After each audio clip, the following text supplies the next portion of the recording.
हरे హరే కృష్ణ మాతాజీస్ అండ్ ప్రభుజీస్ దండవత్ ప్రణామ్. Thank you so much. మీరందరూ ఎంతో ఉత్సాహంగా 108 ఇంపార్టెంట్ శ్లోకాస్ క్లాస్ అనేది జాయిన్ అయినందుకు ధన్యవాదాలు మీ అందరికీ. సో ఈ రోజు మనం ఏడవ అధ్యాయంలో 14వ శ్లోకం అనేది డిస్కస్ చేయబోతున్నాము. Okay. First of all I'm very sorry, last week Tuesday class చెప్తాను అని చెప్పి, బట్ లాస్ట్ మూమెంట్లో మళ్ళీ నేను క్లాస్ లేదని చెప్పి మెసేజ్ చేయాల్సి వచ్చింది. అనుకోకుండా ఊరు వెళ్ళాను. వచ్చేస్తాము అనుకున్నాం కానీ బట్ లేట్ అయిపోయింది, క్లాస్ టైంకి పోతున్నానని చెప్పి మళ్ళీ నేను మెసేజ్ చేశాను. I'm very sorry for that. ఇవాళ మనం ఆ రోజు ఏదైతే డిస్కస్ చేద్దాం అనుకున్నామో 14వ శ్లోకం ఇవాళ క్లాస్లో డిస్కస్ చేద్దాం. ఓకే. సో అందుకన్నా ముందు మనం ఒకసారి మంగళాచరణం చేసి క్లాస్ స్టార్ట్ చేద్దాము. ఓకే. మంగళాచరణం నేర్చుకుంటున్నారా అందరూ? మీకు మంగళాచరణం పీపీటీ అనేది పంపించాను నేను లాస్ట్ టైం. సో మీకు కుదిరినప్పుడు మంగళాచరణం నేర్చుకోండి. ఓకేనా? సో మనం ప్రతిరోజు కూడా క్లాస్ చెప్పేటప్పుడు సేమ్ మంగళాచరణమే చేస్తాం కాబట్టి మీరు ఆ పీపీటీ అనేది ఓపెన్ చేసి ప్రతిరోజు పొద్దున్నే మీరు లేవగానే స్నానం చేయగానే ఈ మంగళాచరణం చేసేసేయండి. అలా అలవాటు చేసేసుకోండి. చాలా మంచిది. మనం ఏ పని మొదలు పెడుతున్నా కానీ మంగళాచరణం చేసి గనక ఆ పనిని మొదలు పెడితే మంచి చేతనతో ఆ పనిని మనం చేయగలుగుతాం అనమాట. ఎందుకంటే వైష్ణవుల కృపని, గురువుల కృపని, ఆచార్యుల కృపని మనం అడుగుతున్నాం కదా. అది చాలా ప్యూరిఫై చేస్తుంది మన చేతనని. సో ఖచ్చితంగా అందరూ కూడా మంగళాచరణం అనేది నేర్చుకోవడానికి ప్రయత్నం చేయండి. సింపుల్ గానే ఉంటుంది. సో మీరు క్లాస్లో కొన్ని రోజులు కొంచెం ఫోకస్ చేసి గమనించారనుకోండి ఎలా చేస్తున్నాం అనేది మీకు ఈజీగా వచ్చేస్తుంది. ఓకే. నేను షేర్ చేస్తాను.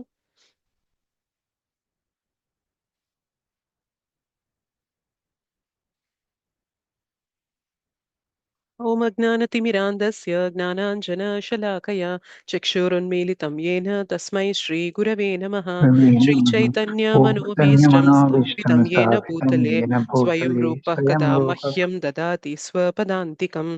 వందేహం శ్రీగురోః శ్రీయుతాపదకమలం శ్రీగురూన్ వైష్ణవాంశ్చ శ్రీరూపం సాగ్రజాతం సహగణ రఘునాథాన్వితం తం సజీవం సాద్వైతం సావధూతం పరిజన సహితం కృష్ణ చైతన్య దేవం శ్రీరాధా కృష్ణ పాదాన్ సహగణ లలిత శ్రీ విశాఖాన్వితాంశ్చ నమ. ఓం విష్ణుపాదాయ కృష్ణ ప్రేష్టాయ భూతలే శ్రీమతే భక్తి వేదాంత స్వామి నితి నామినే. నమస్తే సారస్వతే దేవే గౌరవాణి ప్రచారిణే నిర్విశేష శూన్యవాది పాశ్చాత్య దేశతారిణే. నమో महावदन्याय कृष्णप्रेमा प्रदायते कृष्णाय कृष्णचैतन्य नाम्ने गौरत्विषे नमः. हे कृष्ण करुणा सिन्धो दीनबन्धो जगत्पते गोपेश गोपिका कान्त राधा कान्त नमोऽस्तु ते. तप्त काञ्चन गौराङ्गी राधे वृन्दावरेश्वरी वृषभानुसुते देवी प्रणमामि हरिप्रिये. वाञ्छाकल्पतरुभ्यश्च कृपा सिन्धुभ्य एव च पतितानां पावनेभ्यो वैष्णवेभ्यो नमो नमः. जय श्री कृष्ण चैतन्य प्रभु नित्यानंद श्री अद्वैत गदाधर श्रीवासादि गौर भक्त वृंद. हरे कृष्ण कृष्ण कृष्ण हरे हरे हरे राम राम राम हरे हरे. जय जय श्री चैतन्य जय नित्यानंद जय द्वैत चंद्र जय गौर भक्त वृंद. ओम नमो भगवते वासुदेवाय. ओम नमो भगवते वासुदेवाय. ओम नमो भगवते वासुदेवाय. मुखं करोति वाचालं पङ्गुं लङ्घयते गिरिं यत्कृपातमहं वन्दे श्रीगुरुं दीनतारिणं परमानन्दमाधवं श्रीचैतन्य ईश्वरं. श्री श्री राधा मदन मोहन जी की जय. श्री श्री गौर निताय की जय. श्री श्री जगन्नाथ बलदेव सुभद्रा मैया की जय. जगत गुरु पतित पावन श्रील प्रभुपाद की जय. श्रील गुरुदेव की जय. श्रीमद् भगवद गीता की जय. अनंत कोटि वैष्णव वृंद की जय. निताय गौर प्रेमानंदे हरि हरि बोल. हरे कृष्ण कृष्ण कृष्ण।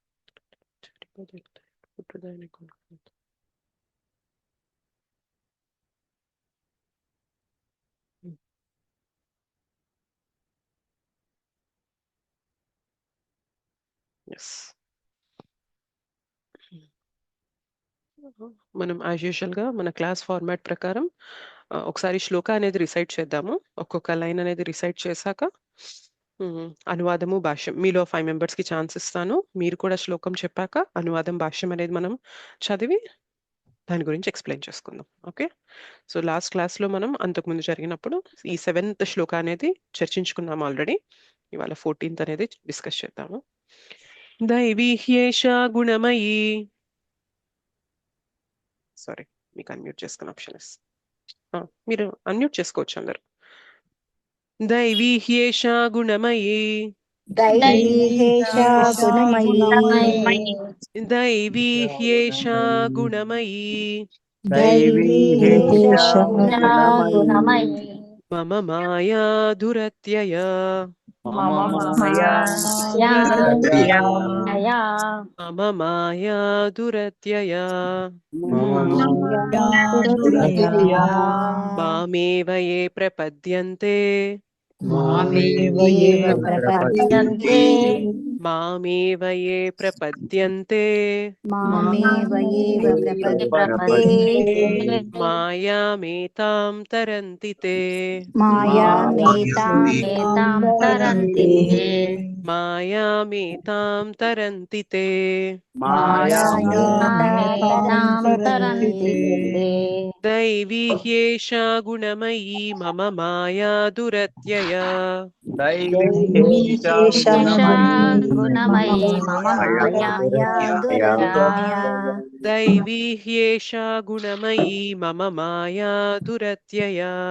दैवी हेषा गुणमयी मम माया दुरत्यया మామేవ ఏ ప్రపద్యంతే मामेव మాయామేతాం ये తరంతి తే. मामेव ये प्रपद्यन्ते मायामेतां तरन्ति ते మామేవ ఏ ప్రపద్యంతే మాయామేతాం తరంతి తే. मामेव ये प्रपद्यन्ते मायामेतां तरन्ति ते దైవీ హ్యేషా గుణమయీ మమ మాయా దురత్యయ. మామేవ ఏ ప్రపద్యంతే మాయామేతాం తరంతి తే. दैवी हेषा गुणमयी मम माया दुरत्यया मामेव ये प्रपद्यन्ते मायामेतां तरन्ति ते దైవీ హ్యేషా గుణమయీ మమ మాయా దురత్యయ. మామేవ ఏ ప్రపద్యంతే మాయామేతాం తరంతి తే. दैवी हेषा गुणमयी मम माया दुरत्यया मामेव ये प्रपद्यन्ते मायामेतां तरन्ति ते థ్యాంక్ యూ అందరికి. మాధవి మాతాజీ శ్లోకం చదువుతారా? ఎస్ మాతాజీ. చదవండి. హరే కృష్ణ మాతాజీ. హరే కృష్ణ. దైవీ హేషా గుణమయీ మమ మాయా దురత్యయా మామేవ ఏ ప్రపద్యంతే మాయామేతాం తరంతి తే. థ్యాంక్ యూ మాతాజీ. తేజశ్రీ మాతాజీ శ్లోకం చదవండి. హరే కృష్ణ మాతాజీ, దండవత్ ప్రణామం. హరే కృష్ణ, దండవత్ ప్రణామం. దైవీ హేషా గుణమయీ మమ మాయా దురత్యయా మామేవ ఏ ప్రపద్యంతే మాయామేతాం తరంతి తే. థ్యాంక్ యూ మాతాజీ. సరోజ మాతాజీ మీరు కూడా శ్లోకం చదవండి. हरे कृष्ण माताजी, धन्यवाद प्रणाम माताजी. హరే కృష్ణ श्रील మాతాజీ. प्रभुपाद की जय. दैवी हेषा गुणमयी मम माया दुरत्यया मामेव ये प्रपद्यन्ते मायामेतां तरन्ति ते. థ్యాంక్ యూ మాతాజీ. హరే కృష్ణ. ఆర్తి మాతాజీ మీరు కూడా శ్లోకం చదవండి. హరే కృష్ణ మాతాజీ.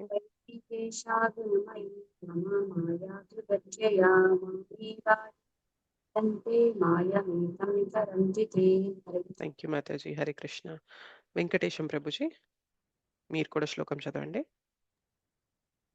हरे कृष्ण माताजी, दंडवत प्रणाम माताजी. హరే కృష్ణ, దండవత్ ప్రణామం. చదవండి. दैवी ह्येषा गुणमयी मम माया दुरत्यया మామేవ ఏ ప్రపద్యంతే మాయామేతాం తరంతి తే. Thank you.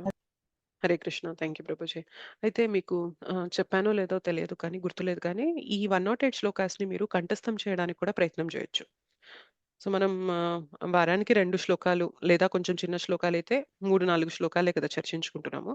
సో మనం ఇట్లా క్లాస్లో ఒక 4-5 సార్లు చెప్తున్నాం, ఒక 5గురు చెప్తున్నారు కాబట్టి మీకు అది కొంచెం ఈజీగా నోటికి వచ్చేస్తుంది. వాళ్ళతో పాటు ఇప్పుడు నేను సరోజ మాతాజీకి, తేజశ్రీ మాతాజీ, వెంకటేశం ప్రభు కొందరికి ఛాన్స్ ఇచ్చాను, మిగిలిన వాళ్ళకి ఛాన్స్ రాలేదు. బట్ స్టిల్ మీరు మ్యూట్లో ఉండి వాళ్ళు చదువుతున్నప్పుడు మీరు చదివారనుకోండి, మీకు ఈజీగా నోరు తిరుగుతుంది.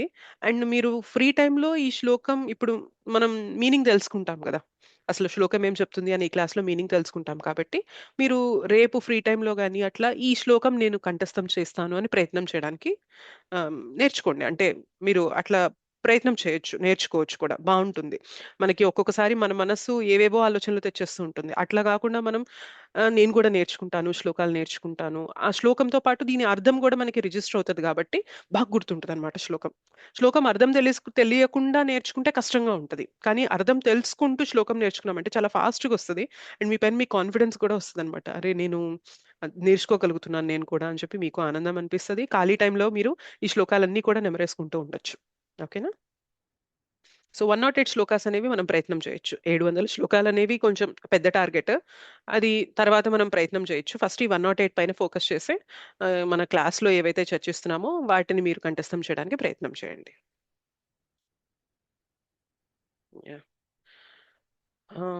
అనువాదం శారదా మాతాజీ అనువాదం చదువుతారా? చదవగలరా ఇక్కడ చూస్తూ?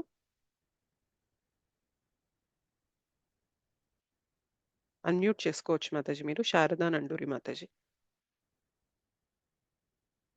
ఓకే. నాగలక్ష్మి మాతాజీ. హరే కృష్ణ మాతాజీ. హరే కృష్ణ. అనువాదం చదవండి. అనువాదము.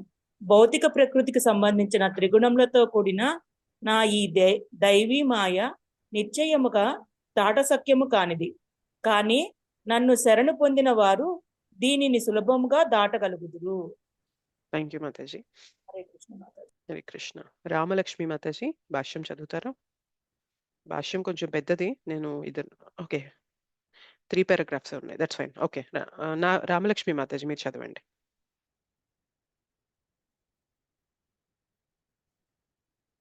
ఓకే. పద్మ మాతాజీ, శ్రీ పద్మ మాతాజీ మీరు చదువుతారా?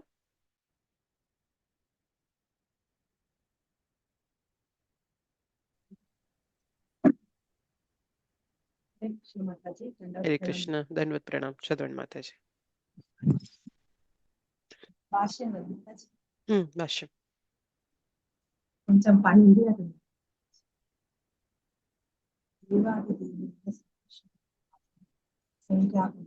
మీ వాయిస్ వినిపించడం లేదు మాతాజీ. మాతాజీ ఇప్పుడు వినిపిస్తుంది, చదవండి.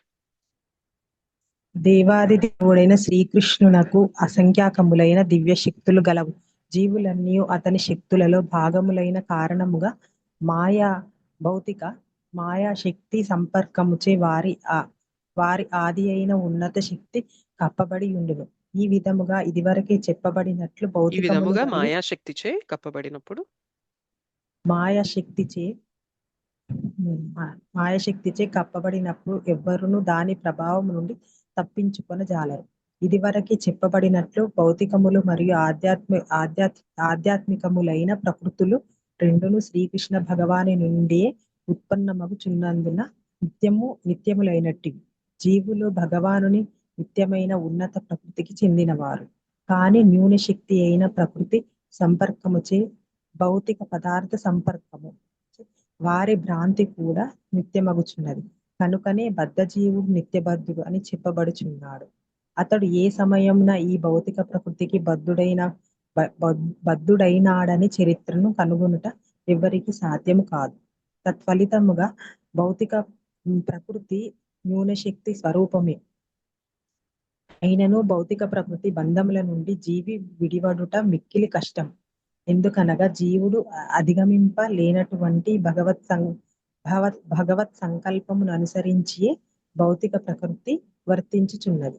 భౌతిక ప్రకృతి న్యూనమైనను శ్రీకృష్ణ భగవానునితో సంబంధమును కలిగి అతని సంకల్పమును అనుసరించి వర్తించుచున్నందున దివ్య ప్రకృతిగా ఇక్కడ వర్ణింపబడినది. న్యూనమైనను భగవానుని దివ్య సంకల్పముచే వర్తింపబడుచున్నందున భౌతిక ప్రకృతి విశ్వము యొక్క సృష్టి స్థితి లయములందు అత్యద్భుతముగా వర్ణించబడుచుండు. మాయాం తు ప్రకృతిం విద్యాన్ మాయనం తు మహేశ్వరం. మాయ అసత్యము లేదా తాత్కాలికమైనను దాని వెనుక దివ్య ఇంద్రజాలకుడైన దేవాది దేవుడు గలడు. అతడే మహేశ్వరుడు మరియు దివ్య నియామకుడు అని శ్వేతాశ్వరోపనిషత్తు కూడా 4.10 కూడా ఈ విషయము నిర్ధారించుచున్నది. ఓకే, ఇంకొక మాతాజీకి ఛాన్స్ ఇద్దాం. మాతాజీ, థ్యాంక్ యూ. హరే కృష్ణ మాతాజీ. హరే కృష్ణ, దండవత్ ప్రణామ్. నాగలక్ష్మి మాతాజీ. శ్రీనివాస్ ప్రభుజీ, మీరు చదువుతారా? హరే కృష్ణ మాతాజీ. హరే కృష్ణ ప్రభుజీ. గుణము అను దానికి మరొక అర్థము త్రాడు, బద్ధజీవుడు మాయ అను త్రాళ్లతో గట్టిగా బంధింపబడి ఉండునని అవగతము చేసుకొనవలెను. కాళ్ళు చేతులు కట్టబడిన వ్యక్తి తనంతట తానుగా బంధముల నుండి విడిపించుకొనజాలడు. బంధరహితుడైన మరొకడు అతనికి సహాయం చేయవలెను. బద్ధుడైన వాడు బద్ధుడైన మరొకనికి సహాయము చేయజాలడు. కనుక రక్షించువాడు బంధ విముక్తుడై ఉండవలెను. కనుక కేవలము శ్రీకృష్ణ భగవానుడు లేదా అతని ప్రతినిధి అయిన ఆధ్యాత్మికాచార్యుడు మాత్రమే బద్ధజీవునికి బంధ విముక్తిని కలిగింపగలడు. అట్టి దివ్య సహాయము లేనిదే ఎవ్వరును భౌతిక ప్రకృతి బంధముల నుండి విముక్తిని పొందజాలరు. కృష్ణ చైతన్యము లేక భక్తియుక్త సేవ అన్నది మానవునికి అట్టి బంధముల నుండి విముక్తి పొందేందుకు తోడ్పడగలదు. శ్రీకృష్ణ భగవానుడు మాయకు ప్రభువగుటచే బద్ధజీవుని ముక్తిని బద్ధజీవుని ముక్తిని చేయుమని దాటశక్యము గాని అట్టి మాయను ఆజ్ఞాపించును. సహజముగా తన సంతానమైన జీవునిపై గల పితృవాత్సల్యము మరియు శరణాగతుడైన జీవుని పట్ల గల అవ్యాజ్య కృపచేతనే భగవానుడు అట్టి ముక్తిని కలిగింపుమని ఆజ్ఞాపించును. కనుకనే శ్రీకృష్ణ భగవానుని పాదపద్మములను శరణు వేడుటే అతి కఠినమైన భౌతిక ప్రకృతి బంధముల నుండి విముక్తి సాధించుటకు గల ఏకైక మార్గము. చదవండి. మామేవ అను శబ్దమునకు కూడా విశేష ప్రాధాన్యము కలదు. ఇక్కడ మాం అనగా శ్రీకృష్ణునే విష్ణువునే అని అర్థము. దానికి బ్రహ్మ లేదా శివుడని అర్థం కాదు. బ్రహ్మ రుద్రాదులు అత్యున్నతులైనను విష్ణు స్థాయికి కొంచెము ఇంచుమించుగా సమానమైన స్థితి అందున్న వారైనను మాయా బంధముల నుండి జీవునికి ముక్తిని కలిగింపజాలరు. రజస్తమో గుణావతారములకు అది సాధ్యం కాదు. మరో మాటలో బ్రహ్మ మరియు శివుడును కూడా మాయా ప్రభావమునకు లోబడి ఉందరు.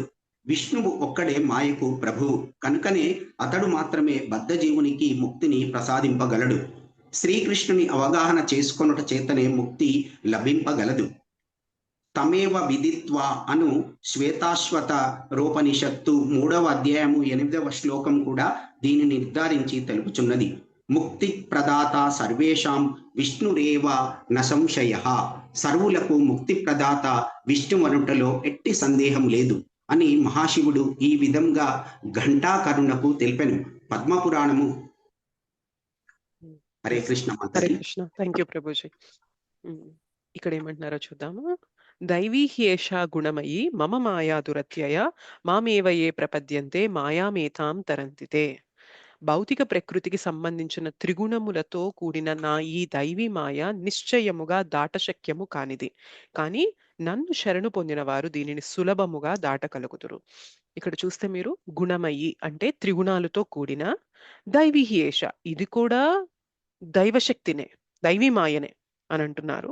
ఇంకేమంటున్నారు ఇక్కడ చూసారా, మమ మాయ అంటున్నారు. అసలు ఎవరు చెప్తున్నారు ఈ శ్లోకాసు? ఎవరికి చెప్తున్నారు? ఓకే, మీ అందరికి అన్మ్యూట్ చేసుకుని ఆప్షన్ ఇస్తాను. చెప్పండి, ఈ శ్లోకాలు ఎవరెవరికి చెప్తున్నారు?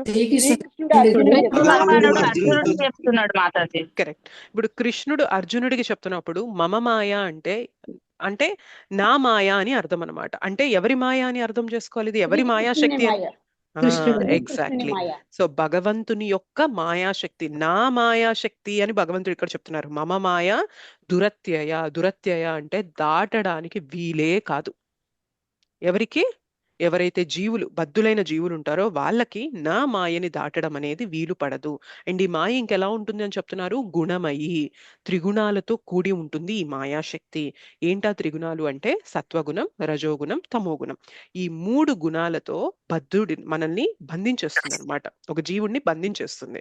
అయితే ఈ మాయాశక్తి, నా మాయాశక్తి ఏదైతే ఉందో అది కూడా దైవీ మాయనే. అది కూడా ఏమంటారు, డివైన్ అంటారనమాట.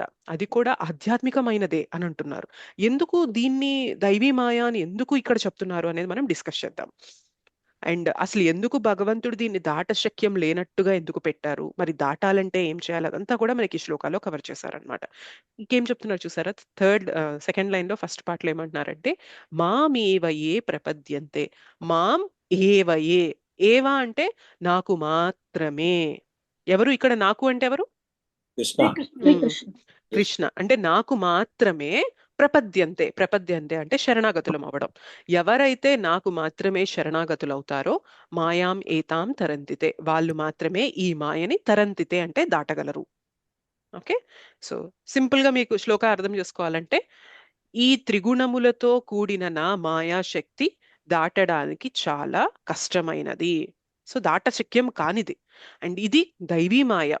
అండ్ ఈ మాయ అనేది కేవలం నాకు మాత్రమే మీరు శరణాగతులైతే, నన్ను శరణు వేడితే అప్పుడు మాత్రమే ఈ మాయని దాటగలిగే శక్తి మీకు వస్తుంది అని భగవంతుడు చెప్తున్నారు. సో క్లియర్ కదా, అంటే ఈజీగా చెప్పేస్తున్నారు అనమాట. ఈ గుణాలతో, త్రిగుణాలతో ఉన్న ఈ భౌతిక జగత్తు అనేదంతా కూడా మాయ. ఆ మాయని మీరు మీ అంతట దాటడం అనేది కుదరని పని భగవంతుడు చెప్తున్నారు. అయితే ఎంతకాలం మనం దాటాలి భగవంతుడి శరణు పొందకుండా నేను నా ప్రయత్నంతో దాటాలి అని ప్రయత్నం చేసినంత కాలం ఇంకా మాయలో కురుకుపోతూ ఉంటాం అనమాట. అలా ఉంటుంది మాయాశక్తి. ఓకేనా? సో మనకేమనిపిస్తుందంటే ఎందుకు భగవంతుడికి శరణాగతిని అవ్వాలా? నాకు ఇంత జ్ఞానం ఉంది కదా, నాకు ఇంత తెలివి ఉంది, ఇంత జ్ఞానం ఉంది, నాకు ఇంత శక్తి ఉంది, నా అంతటా నేనే దాటేస్తాను అనుకుంటే ఏమవుతుంది అంటే ఇంకా మాయలో పడిపోతాం అనమాట. సో భగవంతుడు అక్కడ క్లియర్ గా చెప్పారు. సృష్టికర్తనే సృష్టి గురించి చెప్తున్నప్పుడు మనం తెలివైన వ్యక్తి ఏం చేయాలి? ఫాలో అవ్వాలా? ఎందుకు డిఫరెంట్ గా ట్రై చేద్దాంలే, ఎందుకు సరెండర్ అవ్వాలి, శరణాగతులు అవ్వాలి అని ఆలోచించాలా? ఏమనుకోవాలి మనం చెప్పండి? ఫాలో అవ్వాలి, శరణాగతి అవ్వాలి. ఫాలో అవ్వాలి. భగవంతుడు ఏం చెప్తున్నారో దాన్ని ఫాలో అయిపోతే మన మార్గం సులభం అవుతుంది. అలా కాకుండా భగవంతుని మనం ఛాలెంజ్ చేసేసాం అనుకోండి, ఎందుకు ఫాలో అవ్వాలి, ఎందుకు నేను శరణాగతులు అవ్వాలి, నేను శరణాగతుడు అవ్వకుండానే నేను మాయని దాటుతాను అంటే మాత్రం అది ఫూలిష్నెస్, మూర్ఖత్వం అయిపోతుంది. వాళ్ళకి భగవంతుడు అనేది విశ్వాసం లేనప్పుడే ఆ రకంగా వాళ్ళు ఉంటారేమో. ఎగ్జాక్ట్లీ అంతే. భగవంతుడు చెప్పిన మాటలపైన విశ్వాసం లేనప్పుడే ఈ మాయని నేను నా సొంత తెలివి, జ్ఞానం, శక్తితో నేను దాటగలను అనుకుంటారు. అలా అనుకున్నంత కాలం ఏమవుతుంది అంటే ఇంకా మాయలో కూరుకుపోతారు. అది ఐదర్ విశ్వాసం లేకపోవడం కానివ్వండి, అసలు తెలియకపోవడం కానివ్వండి, ఏదైనా కానివ్వండి. బట్ ఈ మార్గాన్ని తీసుకున్నంత వరకు కూడా మనం మాయ నుండి బయటపడలేము. ఓకే, అయితే అసలు ఎందుకు భగవంతుడు ఈ మాయాశక్తిని పెట్టారు? ఇది మనకు ఫస్ట్ వచ్చే క్వశ్చన్. భగవంతుడు సృష్టి చేశారు, ఈ భౌతిక జగత్తు ఉంది, మనం ఇక్కడికి వచ్చాము, బానే ఉంది. అసలు మాయాశక్తి ఎందుకు పెట్టారు? త్రిగుణాలతో కూడిన ఈ మాయ ప్రభావం మన పైన ఎందుకు ఉంది? ఎందుకు మనం దాటలేనంత కష్టంగా ఎందుకు భగవంతుడు పెట్టారు అనేది మనకు వచ్చే క్వశ్చన్ కదా. ఇది ఎలా ఉంటుందంటే ఒక చిన్న ఉదాహరణతో మనం పోల్చుకోవచ్చు. ఇప్పుడు చాలా మంది పిల్లల్ని మీరు చూసుంటారు, వాళ్ళు తల్లిదండ్రులు చెప్పే మాట వినరు, చాలా పెడ చేసేస్తూ ఉంటారనమాట. ఎంత బుజ్జగించాలన్నా, ఎంత భయపెట్టాలన్నా, ఏం చేయాలన్నా కూడా వాళ్ళు వినకుండా ఇంకా మారం చేస్తూ ఉంటారు. అట్లాంటి పిల్లల్ని జనరల్ గా పేరెంట్స్ ఏం చేస్తారంటే ఒక ట్యూషన్ టీచర్ని కానీ, బాగా స్ట్రిక్ట్ గా ఉండే టీచర్ని కానీ పెట్టి ఆ టీచర్ దగ్గరికి పంపిస్తారు. Yes or no? ఇది జనరల్ గా మన ఇళ్లలో జరిగే విషయమా కాదా? అట్లీస్ట్ మనకి తెలిసిన విషయమా కాదా? సో ఆ ట్యూటర్ చాలా స్ట్రిక్ట్ గా ఉంటారనమాట. అంటే పేరెంట్ ముందే చెప్తారు, మా అబ్బాయి చాలా నాటీ అండి, మేము ఎన్ని ప్రయత్నాలు చేసినా కానీ వినడం లేదు, సో అందుకనే మేము ఇలా మిమ్మల్ని అపాయింట్ చేసాము, మీ దగ్గరికి పంపిస్తున్నాము, తనని దారిలో పెట్టే బాధ్యత మీది అని చెప్పి మనము ఆ ట్యూటర్ ఎవరైతే ట్యూషన్ చెప్తూ ఉంటారో ఆ టీచర్కి చెప్తామన్నమాట. సో ఆ ట్యూటర్ ఏం చేస్తారు, ఇనిషియల్ గా ముందు నుండే కొంచెం దారిలో పెట్టడానికి కొంచెం స్ట్రిక్ట్ గా ఉంటారా లేదా చెప్పండి? సో పేరెంట్స్ ఎంత స్ట్రిక్ట్ గా ఉన్నా కూడా మా అమ్మే కదా మా నాన్నే కదా అని చెప్పి ఆ పిల్లవాడు కొంచెం నిర్లక్ష్యం చేయొచ్చు. కానీ ఒక ట్యూషన్ టీచర్ దగ్గరికి వెళ్ళారనుకోండి, భయం అనేది ఉంటది కదా. అమ్మో నేను ఇక్కడికి వచ్చాను, ఇట్లా నేను టీచర్ చాలా స్ట్రిక్ట్ గా ఉన్నారు, కామ్గా ఆమె చెప్పినట్లు నేను వినేస్తే నాకు ఏం ప్రాబ్లం లేకుండా ఉంటుంది అని ఒక చిన్న భయం అనేది వస్తుంది. యాక్చువల్గా భగవంతుడు కూడా ఇక్కడ అలానే చేస్తున్నారు అనమాట. భగవంతుడికి మనం అంటే చాలా ఇష్టం, చాలా అంటే చాలా ఇష్టం. ఒక పేరెంట్ తల్లిదండ్రులకి వాళ్ళ పిల్లలంటే ఎంత ఇష్టమో అంతకన్నా కూడా ఏమంటారంటే భగవంతుడికి ఒక జీవుని పైన ఉండే ప్రేమ ఎలా ఉంటది అంటే, ఒక తల్లికి తనకి అప్పుడే పుట్టిన బిడ్డకి ప్యూర్ లవ్ ఉంటుందా లేదా చెప్పండి. తల్లికి అప్పుడే పుట్టిన శిశువు పైన ఎంత ప్రేమ ఉంటుంది, అది స్వచ్ఛమైన ప్రేమ కాదా? ఎలాంటి స్వార్థం ఉండదు. అంత డెలివరీ పెయిన్ అనుభవించాక కూడా బిడ్డ పుట్టాక నా బిడ్డ అని చెప్పి ఆ తల్లి మురిసిపోతుంది. Yes or no? సో అక్కడ ఆ ప్యూర్ లవ్ కి కోటి రెట్ల ప్రేమ భగవంతుడికి మన పైన ఉంటుందంట. అర్థమవుతుందా?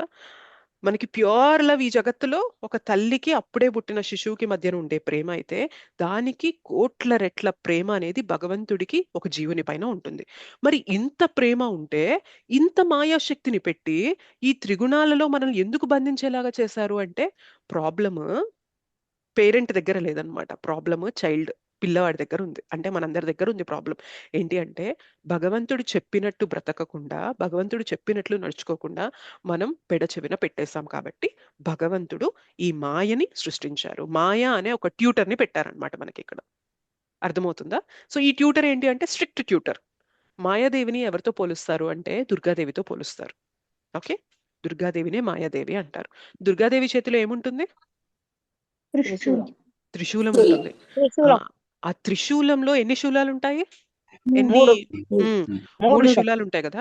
ఆ మూడు శూలాలు ఏం గుర్తిస్తాయంటే, ఈ భౌతిక జగత్తులో వచ్చే మనకి ఆధ్యాత్మిక, ఆది దైవిక, ఆది భౌతిక క్లేశాలని సూచిస్తూ ఉంటాయి. మనకెప్పుడు మన శరీరం నుండి కానీ మన మనస్సు నుండి కానీ ఏవో ఒక ప్రాబ్లమ్స్ వస్తూ ఉంటాయి. ఇది ఒక కేటగిరీ, ఆధ్యాత్మిక అంటారు. ఆది భౌతిక అంటే ఇతర జీవుల నుండి మనకి కొన్ని కష్టాలు వస్తూ ఉంటాయి, వీటిని ఆది భౌతిక అంటారు.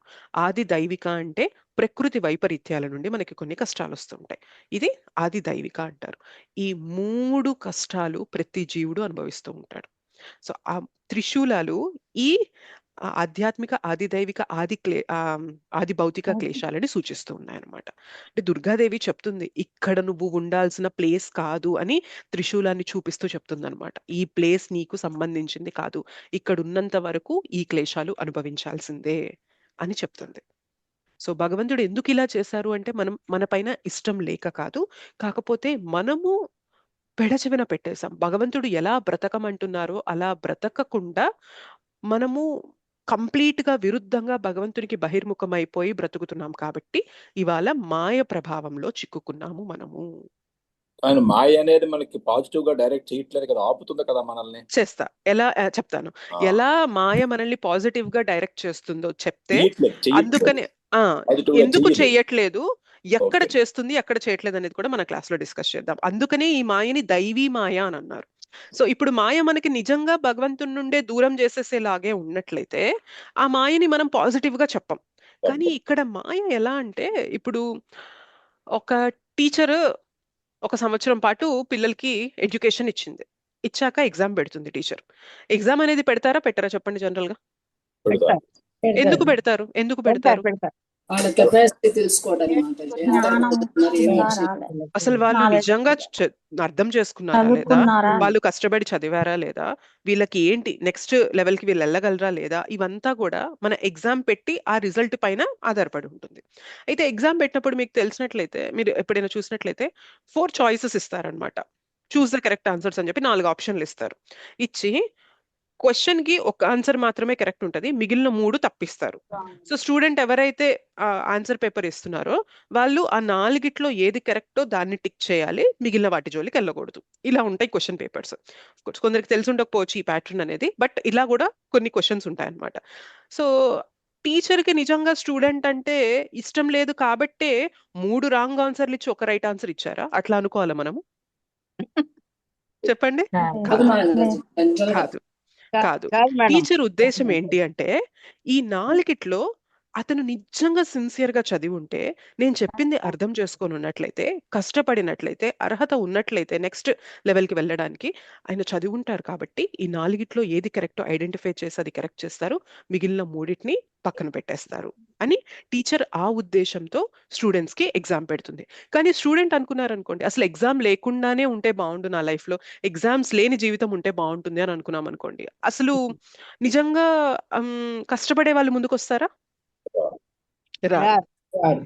కరోనా టైంలో చాలా మంది అనుకున్నారనమాట, అమ్మయ్య మేము చదవకుండానే నెక్స్ట్ లెవెల్కి వెళ్ళిపోవచ్చు అని చెప్పి చాలా మంది స్టూడెంట్స్ అనుకున్నారు. మీకు తెలుసో తెలీదో నాకు తెలియదు కానీ, బట్ చాలా మంది మేము జస్ట్ అటెంప్ట్ చేస్తే చాలు నెక్స్ట్ గ్రేడ్కి వెళ్ళిపోతాము, నెక్స్ట్ స్టాండర్డ్కి వెళ్ళిపోతాము అని చెప్పి చాలా జరిగాయి అనమాట.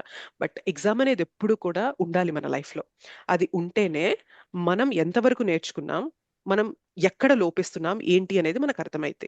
మాయ కూడా సేమ్ అలానే మనకి పెట్టే ఎగ్జామ్, భగవంతుడు మనకి పెట్టే ఎగ్జామ్ మాయ అన్నమాట. అయితే మాయని దైవీ మాయ అని ఎందుకు అంటున్నారు, ఎందుకు పాజిటివ్ గా చెప్తున్నారు, దైవీ హేష గుణమయ్యి అని ఎందుకు చెప్తున్నారంటే ఇక్కడ మాయ ఎలా వర్క్ చేస్తుంది అంటే, మనలో ఉన్న వీక్నెస్ ని ఎత్తి చూపిస్తుంది మాయ. ఇప్పుడు ఫర్ ఎగ్జాంపుల్, చిన్నప్పటి నుంచి ఎవరైనా ఒక కుటుంబంలో పుట్టి వాళ్ళు చిన్నప్పటి నుంచి నాన్ వెజ్ అనేది తినడం లేదనుకోండి, వారి జీవితంలో చుట్టూ ఎంతమంది నాన్ వెజ్ తింటున్నా కూడా వీళ్ళు టెంప్ట్ అయ్యి తినేంత ఇదిగా ఉంటుందా? ఉండదు. ఉండదు.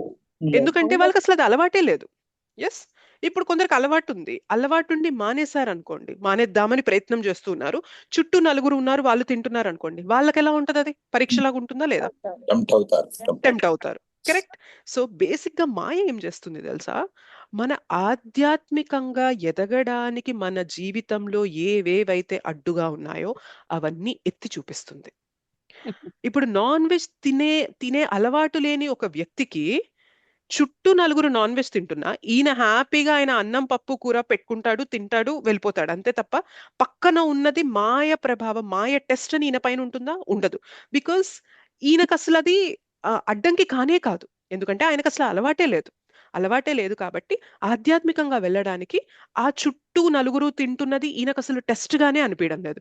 అదే ఇంకొక వ్యక్తి ఉన్నారు అదే ఫ్రెండ్స్ గ్రూప్ లో, ఆయన మాత్రం నాన్ వెజ్ తింటున్నారు, మానేయాలని ప్రయత్నం చేస్తున్నారు, బట్ చుట్టూ నలుగురు తింటున్నప్పుడు ఈయనకు కూడా టెంప్టింగ్ జరుగుతుంది అనుకోండి, ఇది మాత్రం ఈయనకి మాయ టెస్ట్ లాగా ఉంటుంది అనమాట. అంటే ఆధ్యాత్మికంగా వెళ్ళడానికి ఈయనకి ఇదేమి పెద్ద హర్డిల్ కాదు, ఈయన ఆల్రెడీ అలవాటు లేదు కాబట్టి అది పెద్ద టెస్ట్ కాదు ఈయనకి. బట్ ఈ వ్యక్తికి మాత్రం ఆధ్యాత్మికంగా వెళ్ళడానికి నేను అహింస చేయకూడదు, వేరే ప్రాణిని చంపకూడదు అనేది మన రూల్.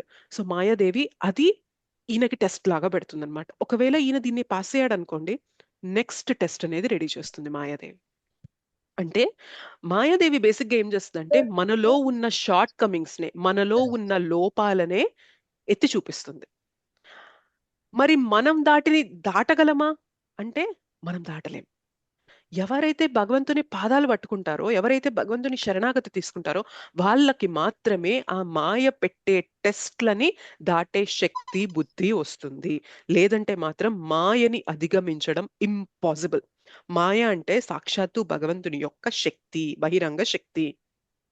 అంతకుముందు శ్లోకాల్లో డిస్కస్ చేసుకున్నాం కదా, 7.3 4 వాటిలో మనం డిస్కస్ చేసుకున్నాం. 7.4లో డిస్కస్ చేసుకున్నాం ఏంటి అంటే, ఈ పంచభూతాలతో కూడిన ఈ జగత్తంతా కూడా నా మాయా శక్తి, నా బహిరంగ శక్తి అని భగవంతుడు చెప్పారు.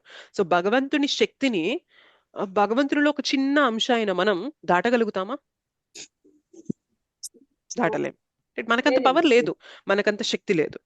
మరి అదే ఆ శక్తిని మనం దాటాలి, ఆ టెస్ట్ ని మనం పాస్ అవ్వాలి అంటే ఏం చేయాలి? ప్రతిసారి కూడా భగవంతుని పాదాలు పట్టుకోవాల్సిందే. ఓకేనా? సో బేసిక్ గా మనకి భగవంతుడి దగ్గరికి వెళ్ళడానికి ఏవేవైతే మనలో లోపాలు ఉన్నాయో వాటిని ఎత్తి చూపిస్తుంది మాయ. అందుకనే మాయని ఇక్కడ దైవీ హేష అని చెప్పారు. అంటే మాయ ఒక్కొక్కసారి మాయ ప్రభావంలో పడిపోతే వెనక్కి వెళ్ళిపోతాం, మనం భక్తిలో వెనక్కి వెళ్ళిపోతాం. కానీ పర్పస్ ఏంటి, మాయని పెట్టడం వల్ల పర్పస్ ఏంటి అంటే, మనం ఆ టెస్ట్ ని పాస్ అవ్వాలి. ఓకే, ఈసారి పాస్ అవ్వలేదు, పర్లేదు, మళ్ళీ భగవంతుని పాదాలు పట్టుకుందాం, ఇమీడియట్ గా లేవాలి, లేచి భగవంతుని పాదాలు పట్టుకొని, భగవంతుడా నేను పడిపోయాను, మళ్ళీ నేను ఇది దాటే శక్తి నాకు ఇవ్వండి అని పట్టుకోవాలి. ఒకవేళ నిజంగా మనకి అది దాటే శక్తి మనకు వచ్చేసింది అనుకోండి, మాయాదేవి మళ్ళీ సేమ్ ఎగ్జామ్ పెట్టదు మనకి, ఈసారి నెక్స్ట్ లెవెల్ ఎగ్జామ్ పెట్టింది అనమాట. అర్థమవుతుందా? మనలో నెక్స్ట్ లోపం ఏదైతే ఉందో, ఇప్పుడు మనకి క్రోధం ఉందనుకోండి, కోపం ఉందనుకోండి, సో కోపాన్ని కలిగించే సిచ్యుయేషన్ లో మనల్ని ఉంచేస్తుంది మాయాదేవి. ఉంచేసి ఇప్పుడు నువ్వు ఎలా చేస్తావు చెయ్యి అని చెప్పి మనకి టెస్ట్ పెడుతుంది అనమాట. కోపాన్ని మనం కంట్రోల్ చేసుకోగలమా? చేయలేం. చేయలేం, మన వల్ల కాదు. అదే భగవంతుని పాదాలు పట్టుకున్నాం అనుకోండి, సాధన చేస్తే ఎగ్జాక్ట్లీ సాధన చేయడం అంటేనే భగవంతుని పాదాలు పట్టుకోవడం. సాధన అంటేనే భగవంతుని పైన ఆధారపడడం, మనం కూడా ప్రయత్నం చేయడం. రెండు ఉంటాయి సాధనలో. మన ప్రయత్నం, భగవంతుని కృప, రెండు ఉంటాయి సాధనలో. సో ఎవరైతే ఈ సాధన మార్గాన్ని సిన్సియర్ గా పట్టుకున్నారో వాళ్ళకి మాత్రమే కోపాన్ని జయించగలిగే శక్తి భగవంతుని కృప ద్వారా వస్తుంది. లేదు అంటే మాయ మనల్ని పెట్టే టెస్ట్లకి మనం అధిగమించడం అనేది మనకి చేతగాని విషయం. సో మనకు అర్థమైంది అనుకోండి, సాధనలో ఉన్నప్పుడు మనకు అర్థమవుతుంది, అయ్యో నేను ఇలా కోప్పడకూడదు, ఇది అసలు కరెక్ట్ బిహేవియర్ కాదు, ఒక వైష్ణవుడికి ఉండాల్సిన గుణం కాదు, నేను ఎందుకు ఇలా కోప్పడుతున్నాను అని మనం అనలైజ్ చేసుకుంటున్నాం అంటేనే అది కూడా భగవంతుని కృపనే. చాలా మంది ఇది అనలైజ్ చేసుకోరు. చాలా మంది ఏం చేస్తారంటే, ఎందుకు నన్ను నా మాట వినరు ఎవరు, నేను చెప్పింది ఎవరు పట్టించుకోరేంటి, నేను చెప్పింది ఎందుకు పెడచెవిన పెడుతున్నారు అందరూ అంటే వాళ్ళ కోపానికి వాళ్ళు జస్టిఫికేషన్ ఇచ్చుకుంటున్నారు. సో అదేమవుతుంది, ఇంకా మాయలో పడిపోతున్నట్లా కదా, ఆలోచించండి. ఎగ్జాక్ట్లీ. అదే మనం కోప్పడ్డాము, బట్ ఒక 10 నిమిషాలు, అరగంట తర్వాత మనం సెల్ఫ్ ఇంట్రోస్పెక్ట్ చేసుకుంటున్నాం, నేను ఎందుకు అంత చిన్న విషయానికి ఇంత కోప్పడ్డాను, అసలు ఇది కరెక్ట్ బిహేవియరేనా, నేను ఒక పక్క సాధన చేస్తూ ఇలా బిహేవ్ చేస్తున్నానంటే నేను ఏం ఎగ్జాంపుల్ సెట్ చేస్తున్నట్టు, అంటే నేను అసలు ఎంతవరకు ప్యూరిఫై అయ్యాను, నేను ఎంత అధమ స్థితిలో ఉన్నాను అని మనం ఒక స్టెప్ ఆలోచిస్తున్నాం చూసారా, అది కూడా భగవంతుని కృపనే. సరెండర్ అవుతున్నాం కాబట్టే ఆ ఆలోచన అనేది చేయగలుగుతున్నాం మనం. Over a period of time ఏమవుతుంది అంటే, మనం సాధన అనేది ఎక్కువగా చేసే కొద్దీ, ఇంకా సిన్సియర్గా చేసే కొద్దీ, మనకి ఆ కోపం వచ్చే సిచ్యుయేషన్ లో ఉన్నా కూడా దాన్ని చాలా శాంతయుతంగా హ్యాండిల్ చేసి ముందుకెళ్ళిపోతాం అనమాట. ఆ సాధన శక్తి నుండి మనకి ఆ పవర్ వచ్చేస్తుంది, ఆ మేనేజ్ చేసే ఆ కేపబిలిటీ మనకు వస్తుంది అనమాట. సో ఎప్పుడైతే కోపాన్ని జయించే స్టేజ్కి వచ్చామనుకోండి, మళ్ళీ మాయాదేవి మనల్ని కోప్పడే సిచ్యుయేషన్ లో ఉంచాల్సిన అవసరం ఉందా? లేదు. ఈసారి మళ్ళీ కోప్పడే సిచ్యుయేషన్ లో పెట్టినా కూడా మన రెస్పాన్స్ బెటర్ అయిపోయింది, మనం మంచిగా జవాబిస్తున్నాం చుట్టూ ఉన్న నలుగురికి, ఆ సిచ్యుయేషన్ ని వర్స్ట్ చేయకుండా బెటర్ చేసేలాగా మనం ఎదిగాము అంటే మనం ఆధ్యాత్మికంగా ఏవైతే మనలో అడ్డంకులు ఉన్నాయో ఒక మెట్టు ఎదిగినట్టు. ఈసారి మాయాదేవి ఏం చేస్తుందంటే ఇంకొక సిచ్యుయేషన్ లో పెడుతుంది మనల్ని. సో మాయాదేవి సిచ్యుయేషన్స్ ఎలా ఉంటాయంటే, ఈధర్ కొన్ని మనల్ని ఊరిస్తూ ఉండేలాగా ఉంటాయి, ప్రొవోక్ చేసేలాగా ఉంటాయి, ఎల్యూర్మెంట్స్ అంటారు అనమాట. అంటే మనం వాటిని చూడగానే గాడి తప్పిపోతాం, అట్లాంటివైనా ఉంటాయి.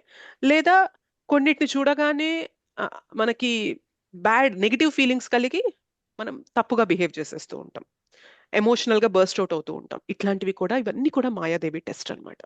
సో ఎవ్రీ టైం మనం ఎప్పుడైతే భగవంతుని పైన ఆధారపడుతూ ఉంటామో ఆ మాయాదేవి మనకి పెట్టే టెస్ట్లని మనం పాస్ అవుతూ ఉంటాం. సో ఒక టెస్ట్ పాస్ అయితే నెక్స్ట్ టెస్ట్తో మాయాదేవి రెడీగా ఉంటుంది. ఆ టెస్ట్ మనం పాస్ అవ్వాలంటే మళ్ళీ భగవంతుని పాదాలు పట్టుకొని ఆ టెస్ట్ పాస్ అయితే నెక్స్ట్ టెస్ట్తో రెడీ అవుతుంది. ఇలా చేయగా చేయగా చేయగా చేయగా, అంటే మాయాదేవి యొక్క ఇంటెన్షన్ ఏంటి అంటే, నిజంగా భగవంతుడి కోసమే వస్తున్నాడా ఈ జీవుడు, లేదా ఇంకేదన్నా ఉద్దేశంతో వస్తున్నాడా? నిజంగా భగవంతుడి కోసం వస్తుంటే తనని తను మార్చుకోవడానికి ఎంత ప్రయత్నం చేస్తున్నాడు, అది మాయాదేవి మనకిచ్చే క్వశ్చన్ పేపర్. సో మనం ఎవ్రీ టైమ్ భగవంతుని పాదాలు పట్టుకొని దాన్ని ఓవర్కమ్ చేయాలి, ఆ సిచ్యువేషన్ నుండి మనం బెటర్గా రెస్పాన్స్ ఇచ్చేలాగా ముందుకు రావాలి. మెనీ టైమ్స్ మాయకి మనం పడిపోతూనే ఉంటాం, బట్ స్టిల్ మనం చేయాల్సింది, వదలకుండా ప్రయత్నం చేయాల్సింది ఏంటి అంటే భగవంతుని పాదాలని పట్టుకోవడం మాత్రం వదలకూడదు. నేను కోప్పడి అరిచేశాను, నేను పలానా సిచ్యుయేషన్లో నేను టెంప్ట్ అయిపోయి తప్పుగా బిహేవ్ చేశాను, బట్ స్టిల్ అయినప్పటికీ కూడా నేను నా తప్పు తెలుసుకున్నాను కృష్ణ, మళ్ళీ ఈ తప్పు నేను చేయకుండా నాకు ఆ శక్తిని బుద్ధిని మీరు ఇవ్వండి అని అడుగుతున్నాం చూసారా. అక్కడ కూడా గత సిచ్యుయేషన్లో మాయకి లోబడిపోయినా కూడా భగవంతుని పాదాలు పట్టుకున్న వెంటనే భగవంతుడు ఆ శక్తిని మనకిస్తారు. అర్థమవుతుందా?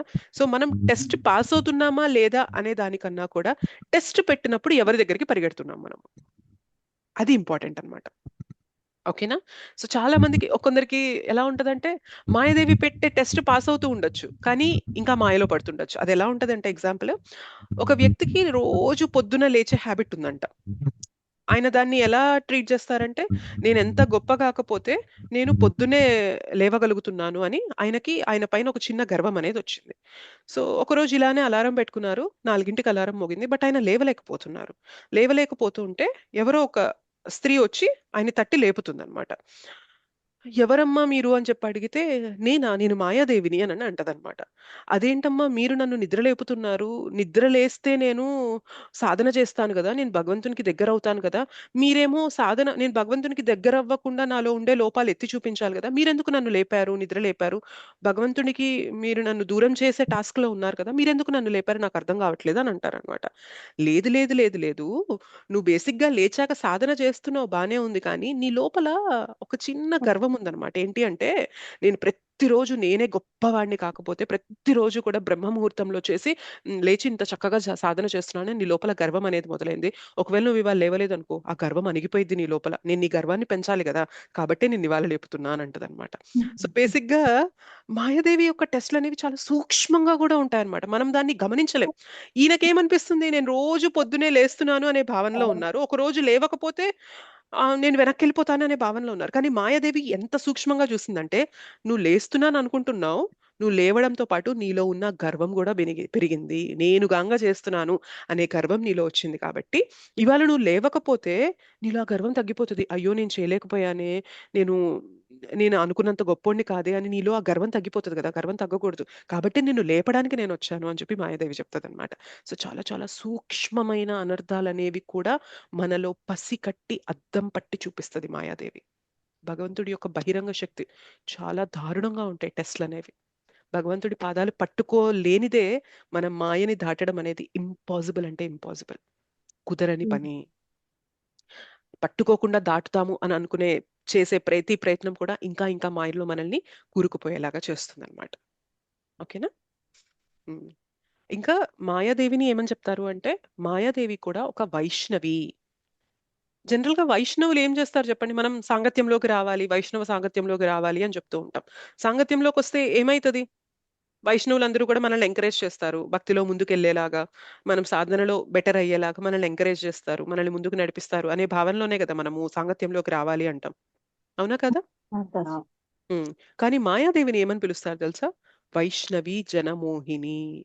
అంటే దుర్గాదేవి, మాయాదేవి ఎలాంటి సేవ తీసుకుందంటే భగవంతుని దగ్గర, భగవంతుడు ఎలాంటి సేవ ఇచ్చారంటే మాయాదేవికి, నువ్వు ఒక జీవుణ్ణి నాకు దూరం చేసే సేవలో నువ్వు ఉండాలి అని చెప్పారనమాట. వైష్ణవులు ఎప్పుడు కూడా ఒక జీవుణ్ణి భగవంతునికి దగ్గర చేసే సేవలో ఉంటారు. ఓకే. కానీ మాయాదేవి సేవ ఎట్లాంటిదంటే, ఒక జీవుడిలో ఉండే లోపాలని ఎత్తి చూపించి ఆయనకి పరీక్షలు పెట్టి ఆయనని నాకు దూరం చేయి అనే టాస్క్ అనేది ఇచ్చినట్లుగా ఉంటదన్నమాట. కానీ ఆవిడ ఒక వైష్ణవి, అలాంటి సేవ తీసుకోవడం అనేది ఎంత గొప్ప విషయం కదా. వైష్ణవులకు ఎప్పుడు కూడా ఉదార స్వభావం ఉంటుంది, ఎలా వీళ్ళని భగవంతుడికి దగ్గర చేయాలా అని చూస్తుంటారు. కానీ ఇక్కడ మాయాదేవికి ఒక థ్యాంక్లెస్ సర్వీస్ అనమాట. అంటే అమ్మో మాయాదేవి అని అందరూ భయపడేలాంటి సేవ మాయాదేవికి ఇచ్చారు. కానీ మాయాదేవి బేసిక్ గా మనకేం చేస్తుందంటే, మనలో ఉన్న లోపాలని అద్దం పట్టి ఎత్తి చూపిస్తుంది అనమాట. ఒకవేళ మనం నిజంగా అర్థం చేసుకొని భగవంతుని పాదాలు పట్టుకొని, భగవంతుడా నన్ను ఈ పరిస్థితిలో ఇట్లా పెట్టావు, నేను ఇలాంటి రెస్పాన్స్ ఇస్తున్నానంటేనే నాకు అర్థమవుతుంది నేను ఇంకా ఎంత ఎదగాలి అనేది నాకు అర్థమవుతుంది, నేను ఇంకా ఎంత పతితురాలుగా అధమస్థితిలో ఉన్నాననేది నాకు అర్థమవుతుంది, దయచేసి నాకు ఆ శక్తిని ఇవ్వండి అని భగవంతుని పాదాల దగ్గర పట్టుకొని మనం పరిగెత్తాలన్నమాట. అది మనం చేయాల్సిన పని. ఓకేనా. సో మాయాదేవి అలాంటి అనర్థాలని, మనలో ఉండే అనర్థాలన్నీ కూడా ఎత్తి చూపిస్తూ ఉంటుంది అనమాట. అందుకని ఈ ధామం మొత్తానికి, ఈ భౌతిక జగత్తు మొత్తానికి కూడా దేవి ధామము అని పేరు. ఆవిడే ఈ ధామానికి మొత్తానికి అధిపతిగా ఉంటదన్నమాట. భగవంతుడు దుర్గాదేవిని, లార్డ్ శివ అండ్ దుర్గాదేవి ఇద్దరు కూడా ఈ ధామానికి అధిపతులు అనమాట. పార్వతీమాత యొక్క హస్బెండ్ లార్డ్ శివ కదా. So Parvatidevi and lord Shiva ఇద్దరు కూడా ఈ ధామాన్ని పాలిస్తూ ఉంటారు. ఇలా ఎవరు ఉంచారు అంటే కృష్ణనే ఉంచారనమాట. సో మనం ఎంత సిన్సియర్గా పట్టుకోవాలంటే భగవంతుని పాదాలు, ఆ సిన్సియారిటీకి భగవంతుడే చెప్పాలి. ఏమని చెప్పాలి అంటే, ఈ జీవుణ్ణి వదిలేసేయి అని భగవంతుడు చెప్పాలి. అప్పుడు మాత్రమే మాయ మనల్ని వదులుతుంది. లేదంటే మాయ మనల్ని పట్టుకొని ప్రతి క్షణం వరకు, ప్రతి క్షణం కూడా మన పైన మాయాదేవి యొక్క ప్రభావం అనేది ఉంటూనే ఉంటుంది అనమాట. రెండే రెండు ఉంటాయి ఈ జగత్తులో, కృష్ణ, మాయ. మనం కృష్ణుని పట్టుకున్నంత కాలం మాయలో ఉండం, కృష్ణుని పట్టుకోలేదు అంటే మాయలోనే ఉంటాం. చీకటి వెలుగు రెండేనా, ఇంకేమైనా ఉంటాయా చెప్పండి, మధ్యలో ఇంకేదన్నా ఉంటుందా? చీకటి వెలుగు కాకుండా మధ్యలో ఇంకేమన్నా ఉంటుందా? ఏమీ ఉండదు. వెలుగు అంటే భగవంతుని పట్టుకోవడం, భగవంతుని ఆశ్రయం తీసుకోవడం, శరణాగతి పొందడం. చీకటి అంటే భగవంతుని పక్కన పెట్టేసి బ్రతకడం. ఇంద్రతృప్తి కోసం బ్రతకడం, సుఖభోగాలు కావాలని బ్రతకడం, ఇదంతా కూడా మాయనే. ప్రతిదీ కూడా భగవంతుని ఆరాధన ప్రీత్యర్థం కోసం చేస్తాను అనుకోవడం అనేది వెలుగులో బ్రతకడం అనమాట. సో భగవంతుణ్ణి పట్టుకున్నంత కాలం మాయ మన పైన ప్రభావం చూపించదు. కానీ ఎప్పుడైతే భగవంతుణ్ణి వదిలేద్దాము అని అనుకుంటామో మాయ ప్రభావంలో మనం వచ్చేస్తాం అనమాట. అందుకనే ఇది ఏమంటారంటే మొన్న క్లాస్లో కూడా చెప్పాను, ఇది ఒక టగ్ ఆఫ్ వార్ అంటారనమాట. ప్రతి మూమెంట్లో కూడా మనం కాషియస్ గా ఉండాలి. కృష్ణన నా ఇంద్రియ ప్రీతిన, కృష్ణ సేవన నా కామమా, ఎప్పుడు కూడా ఈ రెండింటి మధ్యన మనకి ఒక యుద్ధం జరుగుతూ ఉంటుంది అనమాట. ప్రతిసారి కూడా మనం కృష్ణనే పట్టుకోవాలి, కృష్ణనే పట్టుకోవాలి, కృష్ణనే పట్టుకోవాలి. అప్పుడు మాత్రమే మాయ నుండి బయటపడగలము. లేదు అంటే మాత్రం మాయలో చిక్కుకుపోతున్నట్లే. ఓకేనా? కంప్లీట్ సాధనలో ఉన్న వాళ్ళు కూడా ఆ తగ్ ఆఫ్ వార్ ఉంటుందంటారా? డెఫినెట్ గా ఉంటుంది. ఇంద్రియాల మీద ఈ భౌతిక జగత్తులో ఉన్నంత కాలం కూడా వినిపిస్తుందా నా వాయిస్? వినిపిస్తుంది. ఓకే. భౌతిక జగత్తులో ఉన్నంత కాలం కూడా మాయ ప్రభావంలో ఉంటాం మనము. బట్ ఎవరైతే శుద్ధమైన భక్తులు ఇంకా కంప్లీట్ గా భగవంతుని శరణాగతులు అయిపోయారో వాళ్ళపైన మాయ ప్రభావం ఉండదు. ఇది ఎలా ఉంటది అంటే, ఇప్పుడు ఫర్ ఎగ్జాంపుల్ మనం ఒక రిలేటివ్స్ ఇంటికి వెళ్ళాము. ఓకే, ఆ రిలేటివ్స్ ఒక పెద్ద వైల్డ్ డాగ్ ఇంట్లో పెంచుకుంటున్నారు, ఒక పెద్ద కుక్కని పెంచుకుంటున్నారు అనుకోండి. సో ఎప్పుడైతే వాళ్ళ ఇంటి గేట్ ఓపెన్ చేసి లోపలికి వెళ్ళగానే అది తరుముకుంటే మన మీదకి వచ్చేస్తుంది. అవునా కదా చెప్పండి? మనల్ని చూడలేనిది, ఎప్పుడు చూడలేదు మనల్ని, మనం ఎప్పుడు ఫ్రీక్వెంట్ గా వెళ్ళడం లేదు. సో కుక్కకి ఏమనిపిస్తుంది అంటే ఎవరో ఇంట్రూడర్ వచ్చేసారు, మన ఇంటికి వచ్చి ఏదో తీసుకెళ్ళిపోవడానికి వచ్చారు అని చెప్పి పరిగెత్తుకుంటూ వస్తుంది. మనం ఇష్యూ చాయ్ అనే అంత టైం లేదు మనకు అక్కడ బేసిక్ గా. సో ఆ టైంలో మనల్ని మనం ప్రొటెక్ట్ చేసుకోవాలంటే ఏం చేయాలి చెప్పండి? వానరుకి పిలవాలి. కరెక్ట్. సో ఎవరైతే ఈ డాగ్ ని పెంచుకుంటున్నారో ఆయనని పిలవాలి. సో ఆయన్ని పిలిచామనుకోండి, ఇమీడియట్ గా ఆయన పేరు పిలవగానే ఆయన ఏమంటారు? హే టామీ స్టాప్ అంటారు. అనగానే ఏమైతుంది? అంత పరిగెత్తుకుంటూ వచ్చేది కూడా ఓనర్ ఎప్పుడైతే చెప్పారో ఆగు అని చెప్పారో ఆగిపోతుందా లేదా? ఎగ్జాక్ట్లీ. మాయ కూడా మనపై ఇలానే ప్రభావం చూపుతూ ఉంటుంది అనమాట. మనం భగవంతుణ్ణి హే కృష్ణ, హే గోవింద, హే మాధవ, హే వాసుదేవ అని పిలుస్తున్నంత కాలం కూడా భగవంతుడు చెప్తారనమాట, ఆగు, ఆయన జోలికి వెళ్ళొద్దు అని చెప్తూ ఉంటారు. ఎప్పుడైతే భగవంతుని విస్మరించేస్తామో మాయలోకి వచ్చేస్తాం అనమాట. మాయ ప్రభావం మన పైన ఉంటుంది అనమాట. ఎందుకంటే మాయ శక్తి, మాయాదేవి యొక్క ప్రభావం అనేది భగవంతుడి సంరక్షణలో ఉంటుందన్నమాట. అంటే భగవంతుని సూపర్విజన్ లో మాయ వర్క్ అవుతూ ఉంటుంది. మనం ఎప్పుడైతే భగవంతుని పాదాలు పట్టుకుంటామో మాయ ప్రభావం మన పైన రాకుండా భగవంతుడు చూస్తూ ఉంటారు. అయితే ఇనీషియల్ గా టెస్ట్లు అనేవి పెడుతూనే ఉంటారు. ఎందుకంటే భగవంతుడు చూసుకుంటారనమాట, నిజంగా నా కోసమే వస్తున్నాడా, ఏ స్వార్థం లేకుండా నేను కావాలనే వస్తున్నారా, లేదా నా దగ్గరికి వస్తూ కూడా మనసులో ఏమన్నా హిడెన్ మోటివ్స్ ఉన్నాయా, ఏమన్నా తెలియకుండా పేరు ప్రతిష్టలు కావాలనో, అష్టైశ్వర్యాలు కావాలనో, లేకపోతే బలగం అట్లాంటివి కావాలనో, ఇంకేదో ఆశించి నా దగ్గరకు వస్తున్నాడా అని టెస్ట్ చేయడం కోసం మాత్రం భగవంతుడు ఇనీషియల్ గా మనకి మాయ యొక్క టెస్ట్లు అనే దాంట్లో మనల్ని ఉంచుతారనమాట. బట్ ప్రతిసారి కూడా మనం చూపించామనుకోండి, కృష్ణ నాకు నువ్వే కావాలి, కృష్ణ ఇవన్నీ కాదు నాకు నువ్వే కావాలి, నాకు నువ్వే కావాలి అని ప్రతిసారి ఆయన పాదాలు పట్టుకున్నప్పుడు ఏమవుతుంది అంటే మనం ఆ టెస్ట్ ని నెగ్గుతూ ఒక్కొక్క మెట్టెక్కుతూ భగవంతుని దగ్గరికి వెళ్తూ ఉన్నట్లు అనమాట. ఓకే, నిజంగా కష్టపడే వ్యక్తి ఎగ్జామ్స్ ఇష్టపడతారు, అవునా కదా? కష్టపడని వాళ్ళే ఎగ్జామ్స్ ఏమొద్దు అంటారు, ఇన్వైట్ చేస్తారు. ఎగ్జాక్ట్లీ. సో మాయ మనల్ని పెట్టేవి కూడా మనం ఎలా చూడాలి అంటే, ఓకే నాలో ఇంత లోపం ఉందా, అందుకే నా మాయాదేవి ఎత్తి చూపిస్తుంది అంటే నేను దీనిపైన వర్కౌట్ చేయాలి, ఇది నాలో ఉన్న అనర్థం, ఇంత ఇదిగా నేను దిగజారిపోతున్నాను కాబట్టే కదా మాయాదేవి నన్ను మాట్లాడితే ఇట్లాంటి పరిస్థితిలో పెడుతుందంటే ఇక్కడ నుండి నేను ఏదో లెసన్ తీసుకొని నన్ను నేను మార్చుకోవాలి అని ఆలోచించాలి ఒక వైష్ణవ. సో ఆ మార్గంలో మనం ఏం చేయాలంటే గురువుని కృష్ణ పాదాలు పట్టుకోవాలి. నేను ఎలా దీన్ని ఓవర్కమ్ చేయాలి, నేను పదే పదే ఇలాంటి పరిస్థితుల్లో ఉంచబడుతున్నాను, పదే నేను గాడి తప్పుతున్నాను, నేను ఎలా బిహేవ్ చేయాలో అలా బిహేవ్ చేయకుండా I'm not behaving in a వైష్ణవ స్టైల్, ఒక భక్తుడిలాగా నేను బిహేవ్ చేయలేకపోతున్నాను అంటే ఇది నాలో ఉండే లోపమని నాకు అర్థమవుతుంది. నేను ఇప్పుడు ఎలా దీన్ని మార్చుకోవాలి అని భగవంతుని పాదాలు, గురువు పాదాలు పట్టుకొని మనం వేడుకున్నాం అనుకోండి, వాళ్ళు చెప్తారు దారి మనకి, ఇలా కాదు ఇలా చేయాలి, నీలో ఇది లోపం ఉంది, ఇది చేస్తే నువ్వు దీన్ని జయించగలవు అని చెప్తున్నప్పుడు మనం దాన్ని కరెక్ట్ చేసుకున్నాం అనుకోండి, దట్ ఈస్ లైక్ మనం ఆ టెస్ట్ ని కరెక్ట్ గా తీసుకొని మన జీవితంలో మార్పు తీసుకొచ్చి మనం ఒక అడుగు ముందుకు వెళ్ళినట్లు అనమాట. మాయకి ఎప్పుడు భయపడాలి మనం, మాయాదేవికి ఎప్పుడు మనం భయపడుతూనే ఉండాలి. మాయకి భయపడకుండా విచ్చలవిడిగా బ్రతికామంటే మాత్రం మనం గాడి తప్పిపోయినట్లే. మాయాదేవి ఎప్పుడు నా పైన యాక్ట్ చేస్తూ ఉంటుంది, నేను చాలా alert గా ఉండాలి, భగవంతుని పాదాలు నేను పట్టుకుంటూ ఉండాలి. ఎంత కాలం అయితే నేను ఆయన పాదాలు పట్టుకొని ఉంటానో అంతకాలం నాకు రక్ష ఉంటుంది. ఓకే, టెస్ట్ ఆగుతుందా అంటే ఆగదు ఇనీషియల్ గా, బట్ ఆ టెస్ట్ వచ్చినప్పుడు ఏం చెయ్యాలి అనే సొల్యూషన్ భగవంతుని పాదాలు, గురువు పాదాలు మనం పట్టుకున్నప్పుడు తెలుస్తుంది అనమాట.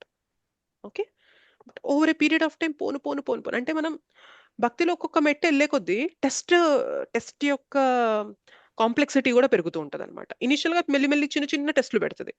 సి నర్సరీ కిడ్ యొక్క student exams, 10th class student exams ఒకేలాగా ఉంటాయా? ఉండవు కదా, ఉండవు, డెఫినెట్లీ వేరు ఉంటది. సో మనం కూడా ఇనీషియల్ గా భక్తిలోకి వచ్చినప్పుడు చిన్న చిన్న టెస్ట్లతో ఉంటాయి, బట్ కొంచెం కొంచెం కొంచెం కొంచెం మనం వెళ్ళాలి వెళ్ళాలి వెళ్ళాలి అనే కొద్ది ఏమవుతుంది అంటే ఇంకా పెద్ద పెద్ద టెస్ట్లు అనేవి పెడుతూ ఉంటుంది అనమాట మాయాదేవి. బట్ దాన్ని కూడా మనము భగవంతుని పాదాలు పట్టుకొని అధిగమించగలము. అదే చెప్తున్నారు, నా మాయ ఇది, నా మాయని నువ్వు దాటాలి అంటే నా పాదాలు శరణు వేడు.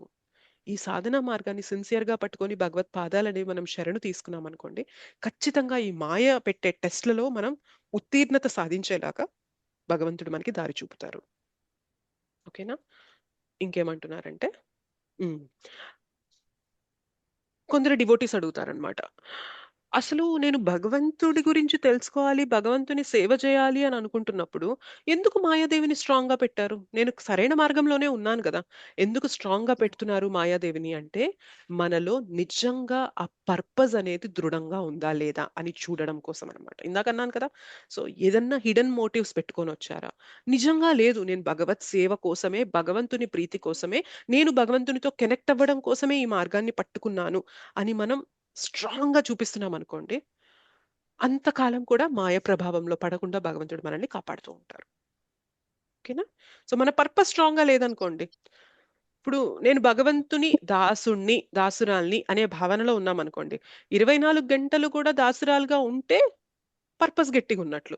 జస్ట్ జపం చేస్తున్న 1 గంట 2 గంటలు, క్లాస్ వింటున్న 1 గంట 2 గంటలు మాత్రమే దాసురాల్లాగా, దాసుడిలా ఉంటాను, తర్వాత నేను బాస్ లాగే ఉంటాను అని అంటే నిజంగా మన పర్పస్ గట్టిగా ఉన్నట్ల, ఉద్దేశం గట్టిగా ఉన్నట్ల కాదు, కాదు. సో మిగిలిన టైంలో ఏమైతుంది అంటే మనం మాయ ప్రభావంలోకి వచ్చేస్తాం. బట్ పోను పోను పోను పోను ఏమైతుంది అంటే రోజంతా కూడా మనం భగవంతుని ఆనందం కోసం బ్రతికేలాగా మన జీవితాన్ని మలుచుకుంటాం. ఈ సాధన మార్గమే మనల్ని అలా తీసుకెళ్తుంది అనమాట. సో అటువంటి స్థితి దాకా మనం వెళ్ళాము అంటే కంప్లీట్ గా మన పర్పస్ స్ట్రాంగ్ అయిపోతుంది. నేను ఉన్నదే భగవంతుని ప్రీత్యర్థం కోసం, నా బాధ్యతలన్నీ చేసేదే ఆయన ఆనందం కోసం. సో నేను ఎలా నడుచుకుంటే ఆయనకి ప్రీతిగా ఉంటుందో అలా నడుచుకుంటా. సో ఆ విధంగా ఎవరైతే జీవితాన్ని మలుచుకోగలుగుతారో అప్పుడు మాత్రం మాయాదేవి టెస్ట్ నుంచి బయటపడగలుగుతారు. అంతవరకు మాత్రం ఈ టెస్ట్లు అనేవి మన పైన ఉంటూనే ఉంటాయి.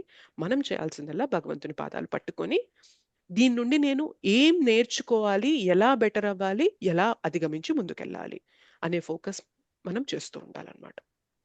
ఓకే, ఇంకేమంటున్నారంటే శరణాగతి, ఎవరైతే నాకు శరణాగతులు అవుతారో వారు మాత్రమే దీన్ని అధిగమించగలరు అని అన్నారు. అయితే శరణాగతి అంటే జనరల్ గా ఏంటి అంటే మనకు ఒక శ్లోకం ఉంటుంది, ఆనుకూల్యస్య సంకల్పం ప్రాతికూల్యస్య వర్జనం రక్షిష్య ఇది విశ్వాసో గోప్తృత్వే వర్ణం తథా ఆత్మనిక్షేప కార్పణ్యే షడ్విధ శరణాగతి. 6 స్టెప్స్ ఉంటాయన్నమాట. నేను కొంచెం సింపుల్ గా చెప్తాను మీకు. ఇది ఏంటి అంటే ఏదైతే నన్ను భగవంతుని స్మరణలో ఉంచుతుందో ఆ విషయాలని నేను నా జీవితంలోకి తీసుకుంటాను, ఏవైతే నన్ను భగవంతుడి నుంచి, స్మరణ నుంచి దూరం చేస్తుందో వాటి నుండి నేను దూరంగా ఉంటాను. ఆనుకూల్యస్య సంకల్పం ప్రాతికూల్యస్య వర్జనం. ఏదైతే నా భక్తికి అనుకూలంగా ఉంటుందో వాటిని నేను నా జీవితంలో తీసుకుంటా, ఏదైతే నా భక్తికి ప్రతికూలంగా ఉంటుందో వాటిని మాత్రం నేను చెయ్యను. ఇది కూడా శరణాగతిలో ఒక భాగం అన్నమాట. అంటే మనకి నచ్చుతాయి కొన్ని విషయాలు. ఇప్పుడు సాధన చేయడం, చెప్తాను మిగిలిన కూడా చెప్తాను. మనకి కొన్ని విషయాలు నచ్చుతాయి బేసిక్ గా. ఎంతమందికి మూవీ చూడడం ఇష్టం ఇక్కడ చెప్పండి?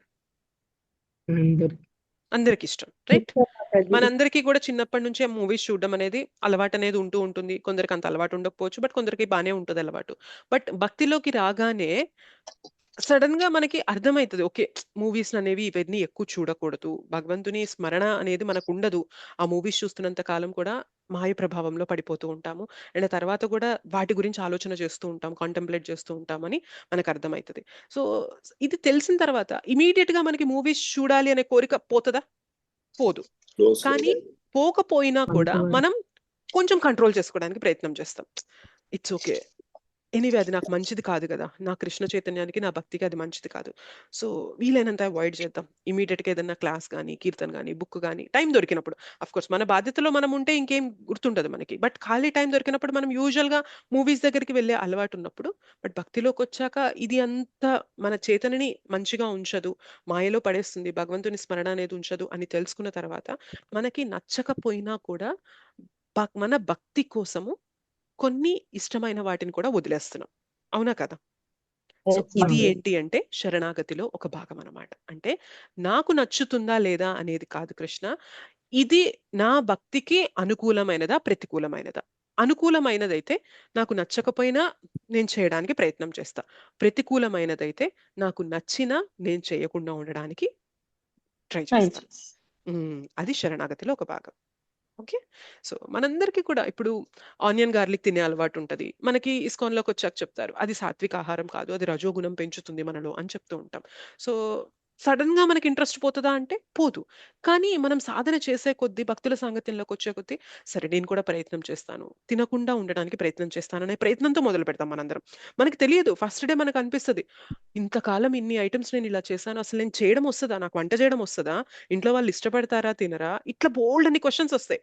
బట్ సరే ముందైతే ప్రయత్నం చేద్దాం అని ప్రయత్నం చేస్తాము. సో ఇనీషియల్ గా మనకి ఆ రుచి అనేది అంత అనిపించకపోవచ్చు, ఆనియన్ గార్లిక్ వేసుకున్నప్పుడే రుచిగా అనిపించవచ్చు, బట్ పోను పోను పోను పోను పోను పోను పోను పోను ఏమవుతుంది అంటే అది అసలు లేకపోయినా కూడా మన జీవితంలో ఏం పెద్ద కోల్పోలేదు అనే స్థితికి వచ్చేస్తాం అనమాట. ఇనీషియల్ గా మనకి కష్టం ఉంటుంది. సో అది మనకి ప్రతికూలంగా ఉందా, నా ఇష్టాలకి అడ్డంకిగా ఉందా అని అనిపిస్తుంది. కానీ అది నాకు భక్తిలో పురోగతికి తీసుకొస్తుంది అన్నప్పుడు మనం చేస్తాం కదా ప్రయత్నం, ఆ ప్రయత్నం అనేది భగవంతుని కృపని అట్రాక్ట్ చేస్తుంది అనమాట. అది కూడా శరణాగతిలో ఒక భాగం. ఇంకేంటి అంటే రక్షిష్య ఇది విశ్వాసు, అంటే భగవంతుడే నా యొక్క రక్షణని చూసుకుంటారు, భగవంతుడే నా ప్రొటెక్టర్, నాకు రక్షణని కల్పిస్తారు అనే విశ్వాసం అనేది కలిగి ఉండడం కూడా శరణాగతిలో ఒక భాగం అనమాట. ఓకే, ఇంకొకటి ఏంటి అంటే గోప్తృత్వే వర్ణం తదా, భగవంతుడే నా యొక్క స్వామి, నన్ను చూసుకునే స్వామి, నా ప్రభువు అని ఎవరైతే నమ్ముతారో అది కూడా శరణాగతిలో ఒక భాగం. ఆత్మ నిక్షేప కార్పణ్యే, ఆత్మ నిక్షేప అంటే ఫుల్ సెల్ఫ్ సరెండర్, అంటే ఇంకా నాదంటూ ఏం లేదు, నీ ఆనందం కోసమే నేను చేస్తాను, నా యాక్టివిటీస్ నా కోరికలు అన్నీ కూడా నీకేదైతే ఇష్టం కలిగించేలాగుంటాయో అవి మాత్రమే నేను చేస్తాను. అంటే నా విల్ అనేది ఏం లేదు, నీకు ఏదైతే నచ్చుతుందో అది మాత్రమే నేను చేస్తాను అనేది సెల్ఫ్ సరెండర్, కంప్లీట్ గా మనల్ని మనం సమర్పణ చేసుకోవడం. ఇంకొకటి ఏంటి అంటే హంబుల్, మీక్గా, వినయంతో ఉండడం అనమాట. ఇవన్నీ కూడా శరణాగతి భాగంలో, శరణాగతి కిందకి వస్తాయి. సో ఎవరైతే భగవంతుడితో ఈ విధంగా శరణాగతి చెందుతూ ఉంటారో, అంటే నా భక్తికి అనుకూలంగా ఉన్న వాటిని తీసుకుంటా, ప్రతికూలంగా ఉన్న వాటిని నాకు నచ్చినా కూడా నేను తీసుకోను, మీరు నా ప్రభువు అని నమ్ముతారో, మీరు నా సంరక్షకుడు, నన్ను రక్షిస్తూ ఉంటారు అని నమ్ముతూ ఉంటారో, అండ్ మీకోసం నా ఇష్టాయిష్టాల్ని పక్కన పెట్టేసి మీ ఇష్టాయిష్టాల్లో భాగంగా నేను నా జీవితాన్ని మలుచుకోవాలి అని ప్రయత్నం చేస్తూ ఉంటారో, అండ్ వినయంగా ఏమంటారు హంబుల్గా, ఎలాంటి గర్వం అనేది లేకుండా ఉంటారో వాళ్ళు, ఈ క్వాలిటీస్ అనేవన్నీ కూడా శరణాగతిలో 6 క్వాలిటీస్ అంటారనమాట. ఈ 6 గుణాలని కూడా మనము శరణాగతి భాగం కింద చెప్తామన్నమాట. ఓకే, సో ఇలా మనం భగవంతునికి శరణాగతులం అయ్యే కొద్దీ ఈ మాయ ప్రభావం నుండి బయటపడగలుగుతాం. ఎందుకు బయటపడగలుగుతామంటే మాయ గుణ అంటారు, త్రిగుణ, గుణ అంటున్నాం కదా, గుణ అనే దానికి ఇంకొక అర్థం ఏంటి అంటే రోప్. రోప్ అంటే తాడు. తాడేం చేస్తుంది మనల్ని? బంధిస్తుంది. ఇప్పుడు ఫర్ ఎగ్జాంపుల్ నా చేతులు కట్టేసి ఉన్నాయనుకోండి, 2 చేతులు కట్టేసామనుకోండి, గట్టికి కట్టేశారు. ఇప్పుడు నన్ను విడిపించుకోవాలంటే నేనేం చేయాలి? నేను ఎంత ఇట్లా ఇట్లా అని ఎంత ప్రయత్నం చేసినా నాకు రావట్లేదు. సో నేను విడిపించుకోవాలంటే ఏం చేయాలి? వేరే వాళ్ళ దగ్గరికి వెళ్ళాలి. వేరే వాళ్ళ చేతులు కూడా బంధింపబడిపోయి ఉంటే అంటే ఎవరి చేతులైతే బంధన లేకుండా ఉంటాయి, ఎవరైతే బంధనంలో లేకుండా విముక్తులై ఉంటారో వారు మాత్రమే మనల్ని విముక్తులు చేయగలరు. బట్ ఇక్కడ ప్రాబ్లం ఏంటో తెలుసా? నేను బంధనంలో ఉన్నా, మీరు బంధనంలో ఉన్నారు, అందరూ బంధనంలో ఉన్నారు. మనకు కనిపించడంలా, ఆ రూప్స్ మనకు కనిపించడంలా, ఫ్రీగా ఉన్నట్టు కనిపిస్తుంది. నాకేమి, నేను ఇండిపెండెంట్గా ఉన్నాను, నేను ఫ్రీడమ్ ఎంజాయ్ చేస్తున్నాను అనుకుంటూ ఉంటున్నాం. కానీ ఇది కూడా మాయ అన్నమాట. మనం కట్టేసున్నాం, ఈ భవబంధనాల్లో కట్టేసున్నాం. నేను ఈ శరీరాన్ని సుఖపెట్టడమే నాకు ఆనందం, ఈ శరీరానికి సంబంధించినవే నావి అని ఏదైతే మనది కాదో మనది అని భావిస్తూ ఉన్నామంటేనే మాయ. ఎంతమంది కనిపిస్తుంది నేను ఆత్మని, నేను భగవంతుని దాసుణ్ణి, నా జీవితం మొత్తం భగవంతుని సేవ చేయాలి అని ఎంతమంది కనిపిస్తుంది చెప్పండి? 1000 మందిలో ఒక్కరికి. వాళ్ళు మాత్రం బంధనంలో లేకుండా ఉన్నారనమాట. ఓకేనా? చాలా తక్కువ మందికి ఆత్మ అన్న విషయం మనకి తెలుసు, కానీ ఆత్మస్థలంలో జీవించగలుగుతున్నామా? జీవించలేకపోతున్నాం. ఇంకా మనం శరీర స్థరంలోనే ఉంటున్నాం అనమాట. అంటే మనం ఇలా కట్టబడి ఉన్నాము. సో మనం ఏం చేయాలంటే, ఎవరైతే విముక్తులై ఉన్నారో వారిని హెల్ప్ అడగాలి. అలా విముక్తులై ఉన్న వాళ్ళు ఎవరు అంటే ఆధ్యాత్మిక ఆచార్యులు, భగవంతుడు. మన గురువు ఎవరైతే ఉన్నారో ఆయన విముక్తులై ఉన్నారు, ఆయన బంధనంలో కట్టబడి లేరు.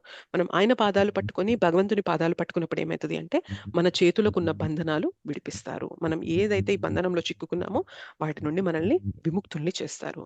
అందుకే కదా మన జీవితంలో ఈ ఆధ్యాత్మిక విద్య ఆచార్యుల కృప వల్ల, మనకి ఈ సాంప్రదాయంలో వచ్చే ఈ జ్ఞానం తీసుకోవడం వల్ల మనకు అర్థమవుతుంది, ఓకే అసలు నేను బంధనంలో ఉన్నానా, ఓకే నేను ఈ శరీరం కాదా, అసలు ఇన్ని రోజులు నేను అనుకున్నానే ఈ శరీరమే నేనేమో, దీనికి ఎంత హ్యాపీనెస్ ఇస్తా ఉంటే అంత హ్యాపీగా నేను ఫీల్ అవుతానేమో అని అనుకుంటున్నానే, ఓ అది కాదా. ఇదంతా తెలుసుకుంటున్నాం కదా, ఇది కూడా మెల్లమెల్లగా విడుదలకి ఒక మార్గం అన్నమాట. ఇంతకుముందు చెప్పాను కదా, రోగం అంటూ తెలిస్తేనే మందు వేసుకోగలం. రోగమే తెలుసుకోకుండా ఉన్నాం అనుకోండి, మందు వేసుకోగలం అసలు? వేసుకోలేం. సో ఇప్పుడు మనకున్న రోగం ఏంటో మనకు అర్థమవుతుంది. భగవద్గీత చదువుతూ సాధన చేస్తూ ఉంటే ఫస్ట్ అసలు మన డిసీజ్ ఏంటి అని మనకు అర్థమవుతుంది అనమాట. సో సాధన అనేది మనం సిన్సియర్ గా చేసే కొద్ది ఏమవుతుంది అంటే, ఆ హరినామమే, ఈ భక్తుల సాంగత్యమే మనకి ఈ భవరోగానికి మందు అనమాట. సో ఆ మందుని ఎంత మనం తీసుకుంటూ ఉంటే అంత మనం విడుదలకి పొందుతూ ఉంటాం. ఓకే, కమలాదేవి మాతాజీ మీరు మ్యూట్ లో ఉండండి, మీ వైపు నుండి కొంచెం డిస్టర్బెన్స్ వస్తుంది. ఇంకేమంటున్నారంటే, ఈ మొత్తం మాయకి ప్రభువు భగవంతుడు కృష్ణ. సో ఆయన పాదాలు పట్టుకుంటేనే మాయ నుండి బయటపడగలిగే శక్తి మనకి వస్తుంది. ఇంకా ఎవరిని శరణు వేడినా కూడా మాయ నుండి మనం బయటికి రాలేము. ఓకే, చాలా మంది దేవీ దేవతల ఆరాధన చేస్తూ ఉంటారు. మంచి విషయం, నేను ఇంతకుముందు కూడా చెప్పాను క్లాసెస్లో. దేవీ దేవతల ఆరాధన అనేది వేదాలకు ఉల్లంఘించి వెళ్ళడం కాదు, వేదాలలో మనకి అది ప్రిస్క్రైబ్ చేయబడింది. కానీ దేవీ దేవతల ఆరాధన ఎంతవరకు అంటే, భౌతికమైన విషయాల వరకు మాత్రమే వారు మనల్ని హెల్ప్ చేయగలుగుతారు. నాకు పలానా కోరిక ఉంది అని మనం ఆరాధన చేస్తే ఆ కోరిక తీర్చేదాకా హెల్ప్ చేయగలుగుతారు. కానీ నేను ఈ భవబంధనాల నుండి బయటపడిపోవాలి, నేను ఆత్మస్థరంలో బ్రతకాలి, నేను భగవంతుడితో కనెక్ట్ అవ్వాలి, నేను ఆధ్యాత్మిక ధామానికి వెళ్ళాలి అంటే దేవీ దేవతలు ఏం చేయలేరు. ఎందుకంటే అది వాళ్ళ పరిధికి దాటిపోయి ఉంటుంది. సో ఈ ఎవరైతే ఆధ్యాత్మిక లోకానికి, ఈ మెటీరియల్ వరల్డ్, ఈ భౌతిక ప్రపంచానికి రెండిటికి ప్రభువుగా ఎవరైతే ఉన్నారో ఆయనని పట్టుకుంటేనే ఈ బంధనం నుండి బయటపడగలిగే శక్తి మనకు వస్తుంది. ఆయన ఎవరు అంటే విష్ణువు, కృష్ణ. మొత్తం అన్ని ప్రపంచాలకి ప్రభువైన ఆ కృష్ణుని శరణు వేడితేనే మనము ఈ మాయ నుండి బయటపడగలము. ఇంకా ఏ దేవీ దేవత ఆరాధన కూడా మాయ ప్రభావం నుండి మనల్ని బయటికి తీసుకురాలేదు. కానీ దేవీ దేవతల ఆరాధన నిస్వార్థంగా చేస్తామనుకోండి, వాళ్ళు కూడా మనల్ని ఎక్కడికి తీసుకొస్తారంటే భగవంతుని పాదాల దగ్గరికే తీసుకొస్తారు, కృష్ణుని పాదాల దగ్గరికే తీసుకొస్తారు. దేవీ దేవతల దగ్గరికి వెళ్ళి నాకు ఇంత ధనం కావాలి, నాకు ఈ కోరికలు ఉన్నాయి, ఈ కోరికలు తీర్చండి అని అంతవరకే అడుగుతున్నాం అనుకోండి, ఆ కోరికలు తీరుతూ ఉంటాయి. కానీ కోరికలు తీరే కొద్దీ ఏమైతుంది, ఇంకో కోరిక డెవలప్ అవుతుందా లేదా మనలో? కోరికలు అనేవి అగ్నికి ఆజ్యం పోసినట్టు. సో ఆజ్యం పోస్తూ ఉన్నాను, ఎలాంటి ఉద్దేశంతో అంటే అగ్ని ఆరిపోవాలి అనే ఉద్దేశంతో ఆజ్యం పోస్తున్నాను అనుకోండి, అగ్ని ఆరిపోతుందా? ఇంకా ప్రజ్వలిస్తుంది. రైట్? సో మనం కోరికలు అనే ఇదితో దేవీ దేవతల ఆరాధన చేస్తున్నంత కాలం మనం ఇంకా ఇంకా ఇంకా ఇంకా ఈ శరీరాన్ని ఎట్లా సుఖపెట్టాలి అనే భావనలో కూరుకుపోతూ ఉంటున్నాం కాబట్టి ఇంకా మాయకు గురవుతున్నాం. బట్ దేవీ దేవతల్ని మనం ఒకవేళ నిస్వార్థంగా ఆరాధన చేశామనుకోండి, నాకు అసలైన హయ్యెస్ట్ థింగ్ ఏంటో నాకు ఇవ్వండి అని ఆరాధన చేసినప్పుడు ఖచ్చితంగా వారు మనల్ని భగవంతుని పాదాల దగ్గరికి తీసుకువెళ్తారు. ఓకే, సో అలా మనం భగవంతుని శరణు వేడినప్పుడు మాత్రమే ఈ మాయ ప్రభావం నుండి బయటపడగలము. ఎందుకంటే ఈ మాయకి ఆయన ప్రభువు. ఎవరైతే మాస్టర్ ఉన్నారో ఆ మాస్టర్ చెప్పినట్లుగా మాయాదేవి వర్క్ అవుతుంది. సో మాయాదేవికి మాస్టర్ కృష్ణ కాబట్టి కృష్ణ చెప్తారు ఈ జీవుడి పైన ఇంకా నీ ప్రభావం వదిలేసాయి అని చెప్పినప్పుడు మాయాదేవి ప్రభావం చూపించదు ఆయన పైన. అలా కృష్ణ మన గురించి చెప్పాలంటే మనం ఎంత సిన్సియర్ గా చూపించాలి చెప్పండి, కృష్ణ నాకు నువ్వే కావాలి అని. అవునా కదా? కృష్ణకి ఇప్పుడు మనం పెడచెవిన పెట్టిన పిల్లల్లాగా ఉన్నామన్నమాట. ఇప్పుడు బాగా కన్నింగ్ చైల్డ్ ఉన్నారనుకోండి, పేరెంట్ ఏం చెప్తారు, ఇట్లానే నటిస్తూ ఉంటాడండి, కొంచెం మారినట్టు నటిస్తూ ఉంటాడు కానీ అంత తొందరగా మార్పు రాదు, కొంచెం బాగా గట్టిగా చెప్పాలి అండి బుద్ధి ఈయనకి అని చెప్పి మనం టీచర్ని కావాలనే ట్యూటర్ని బాగా స్ట్రిక్ట్ ట్యూటర్ని పెడతామన్నమాట. 2 రోజులయ్యాక టీచర్ నేను వింటాను, టీచర్ నేను మారిపోయాను టీచర్ అని చెప్పి చైల్డ్ చెప్పారనుకోండి, ఆ టీచర్ వచ్చి పేరెంట్కి చెప్తుంది, ఫీడ్బ్యాక్ లాగా జరిగింది అనుకోండి, ఇట్లా మారిపోయాను అంటున్నారండి, ఏం చేయమంటారు ఏంటి అంటాను. లేదండి మీకు కొత్త కానీ నేను చాలా రోజుల నుండి చూస్తున్నాను, అట్లా నటిస్తారంతే, బట్ లోపల మాత్రం ఆ కన్నింగ్నెస్ అలానే ఉంటుంది, సో గట్టిగానే పెట్టండి ఎగ్జామ్స్, గట్టిగానే ఉండండి మీరు అని చెప్పి చెప్తాం. ఎస్. సో మన ఇంటెన్షన్ ఏంటి అక్కడ, మన పిల్లలు నిజంగా మారాలి అని. సో భగవంతుడు కూడా అంతే అన్నమాట. నిజంగానే మనకు కృష్ణ కావాలా, కృష్ణ కావాలి అనే నెపంతో ఇంకేదో కావాలా అని భగవంతుడు టెస్ట్ చేస్తూ ఉంటారనమాట మాయాదేవి ద్వారా. సో మనం ఎవ్రీ టైం చూపించాలి, నాకు నువ్వే కావాలి కృష్ణ, నాకు నువ్వే కావాలి. ఓకే, నువ్వు కావాలి అని ప్రయత్నం చేస్తూ నా లోపల మేబీ చిన్న చిన్న హిడెన్ మోటివ్స్ ఉన్నాయేమో, అవన్నీ కూడా తీసేసాయి, నా లోపల ఉండే అనర్థాలని కూడా తీసేసాయి. నాకు ఏ పేరు ప్రతిష్టలు రావాలనో, ధనం రావాలనో, ఇవేవేవేవో నా లోపల కోరికలు ఉన్నాయేమో నాకు తెలియకుండా, బట్ అవన్నీ నాకు వద్దు, నా లోపల ఉన్న కోరికల్ని కూడా నువ్వు నిర్మూలన చేసే, నాకు మాత్రం నువ్వే కావాలి అని ఎవరైతే దృఢంగా స్థిరంగా చూపించగలుగుతారో కృష్ణకి, అప్పుడు కృష్ణ చెప్తారు, ఓ మాయాదేవి ఈ జీవుడి పైన నీ ప్రభావాన్ని ఆపేసేయని. సో అలాంటి వ్యక్తికి ఏమైతుంది అంటే ఈ భౌతిక జగత్తు కూడా ఆధ్యాత్మిక జగత్తుతో సమానమైపోతుంది. ఎందుకంటే మాయ ప్రభావం లేదు కదా. మాయ ప్రభావం ఉంటేనే భౌతిక జగత్తు ఆధ్యాత్మిక జగత్తు వేరుగా ఉంటాయి. మాయ లేదనుకోండి, భౌతిక జగత్తు ఆధ్యాత్మిక జగత్తు రెండు ఒకటే. Yes or no? సో వాళ్ళు ఎలా చూస్తారంటే ఇది కూడా భగవంతుని యొక్క శక్తిగా వాళ్ళు దర్శించే స్థాయికి వెళ్ళిపోతారు కాబట్టి ఇక్కడున్నా కూడా వాళ్ళు భగవద్ధామంలో ఉన్నట్లుగా ఫీల్ అవుతూ ఉంటారు. శుద్ధ భక్తులు ఈ స్థలంలో ఉంటారు అనమాట. బట్ మనం ఇంకా సాధకులం మాత్రమే కాబట్టి మనకి టెస్ట్లు అనేవి ఉంటూనే ఉంటాయి. ఓకే, అర్థమైందా శ్లోక? ఎందుకు దైవీ మాయ అని ఎందుకన్నారు అర్థమైందా? పరీక్షలు పెడుతుంది, భగవంతుడి నుండి దూరం చేయడానికి ప్రయత్నం చేస్తున్నట్టు కనిపిస్తున్నా అక్కడ ఉద్దేశం ఏంటి అంటే మనం ఏ విషయాల్లో లోపిస్తున్నామో అవి మనకి అద్దం పట్టి చూపిస్తుంది మాయాదేవి. వాటిని మనం అధిగమించాలి అంటే భగవంతుని పాదాలు శరణు తీసుకోవాలి. సో అక్కడ పరీక్ష పెడుతుంది కానీ పర్పస్ ఏంటి అంటే మనం భగవంతుని శరణాగతులం అయ్యి మనలో ఉండే అనర్థాలను మనం జయించాలి అనే పర్పస్ కాబట్టి ఇక్కడ దైవీ మాయ అనే పేరు చెప్పారు. అండ్ ఈ మాయ ప్రభావం అనేది మన పైన త్రిగుణాల రూపంలో ఉంటుంది. అండ్ ఇది ఎవరి మాయ? భగవంతుని యొక్క మాయాదేవి. అండ్ ఆ మాయని దాటగలమా అంటే దురత్యయ. మరి అట్లాంటి మాయని దాటాలి అంటే మామేవయే ప్రపద్యంతే, నన్ను మాత్రమే శరణ వేడండి. మనకు అనిపిస్తుంది ఏంటి భగవంతుడు ఏమన్నా ఇలాగా ఏంటి నన్ను మాత్రమే శరణ వేయడం ఎందుకు చెప్తున్నారు అంటే because that is the fact. అదే నిజం అనమాట. ఆయన్ని మాత్రమే శరణు వేడితేనే ఆయన పర్యవేక్షణలో మాయాదేవి ఉంది కాబట్టి ఆయన ఆగు అని చెప్తే మాయాదేవి ప్రభావం మన పైన ఆపబడుతుంది. సో భగవంతుడు మన గురించి చెప్పేలాగా మనం ఆయనకి ఏం చేయాలి అంటే శరణాగతులం అవ్వాలి. నా ఇష్టాలు ఏం లేవు కృష్ణ, నీకు నచ్చినట్టుగా నేను నా జీవితాన్ని మరల్చుకుంటా అనే విధంగా మనం బ్రతుకుతున్నట్లయితే అప్పుడు మాయ ప్రభావం అనేది మన పైన పడకుండా భగవంతుడు ఆపుతారనమాట. అలా జరిగితేనే మాయ ప్రభావం నుండి మనం బయటపడగలము, లేదంటే మాత్రం చాలా చాలా చాలా కష్టం. ఓకే, శ్లోక క్లియర్ అయిందండి? ఓకే, ఎవరైనా ఒకళ్ళిద్దరు కొన్ని పాయింట్స్ చెప్పాలనుకుంటున్నారా? నేను అందరినీ మ్యూట్ చేస్తాను. ఆర్ ఓకే, మీరు చెప్పండి, ఎవరైనా చెప్పాలనుకుంటే నేను చెప్తానని చెప్పండి, మీరు చెప్పొచ్చు. మీకు అర్థమైన కొన్ని పాయింట్స్ చెప్పండి.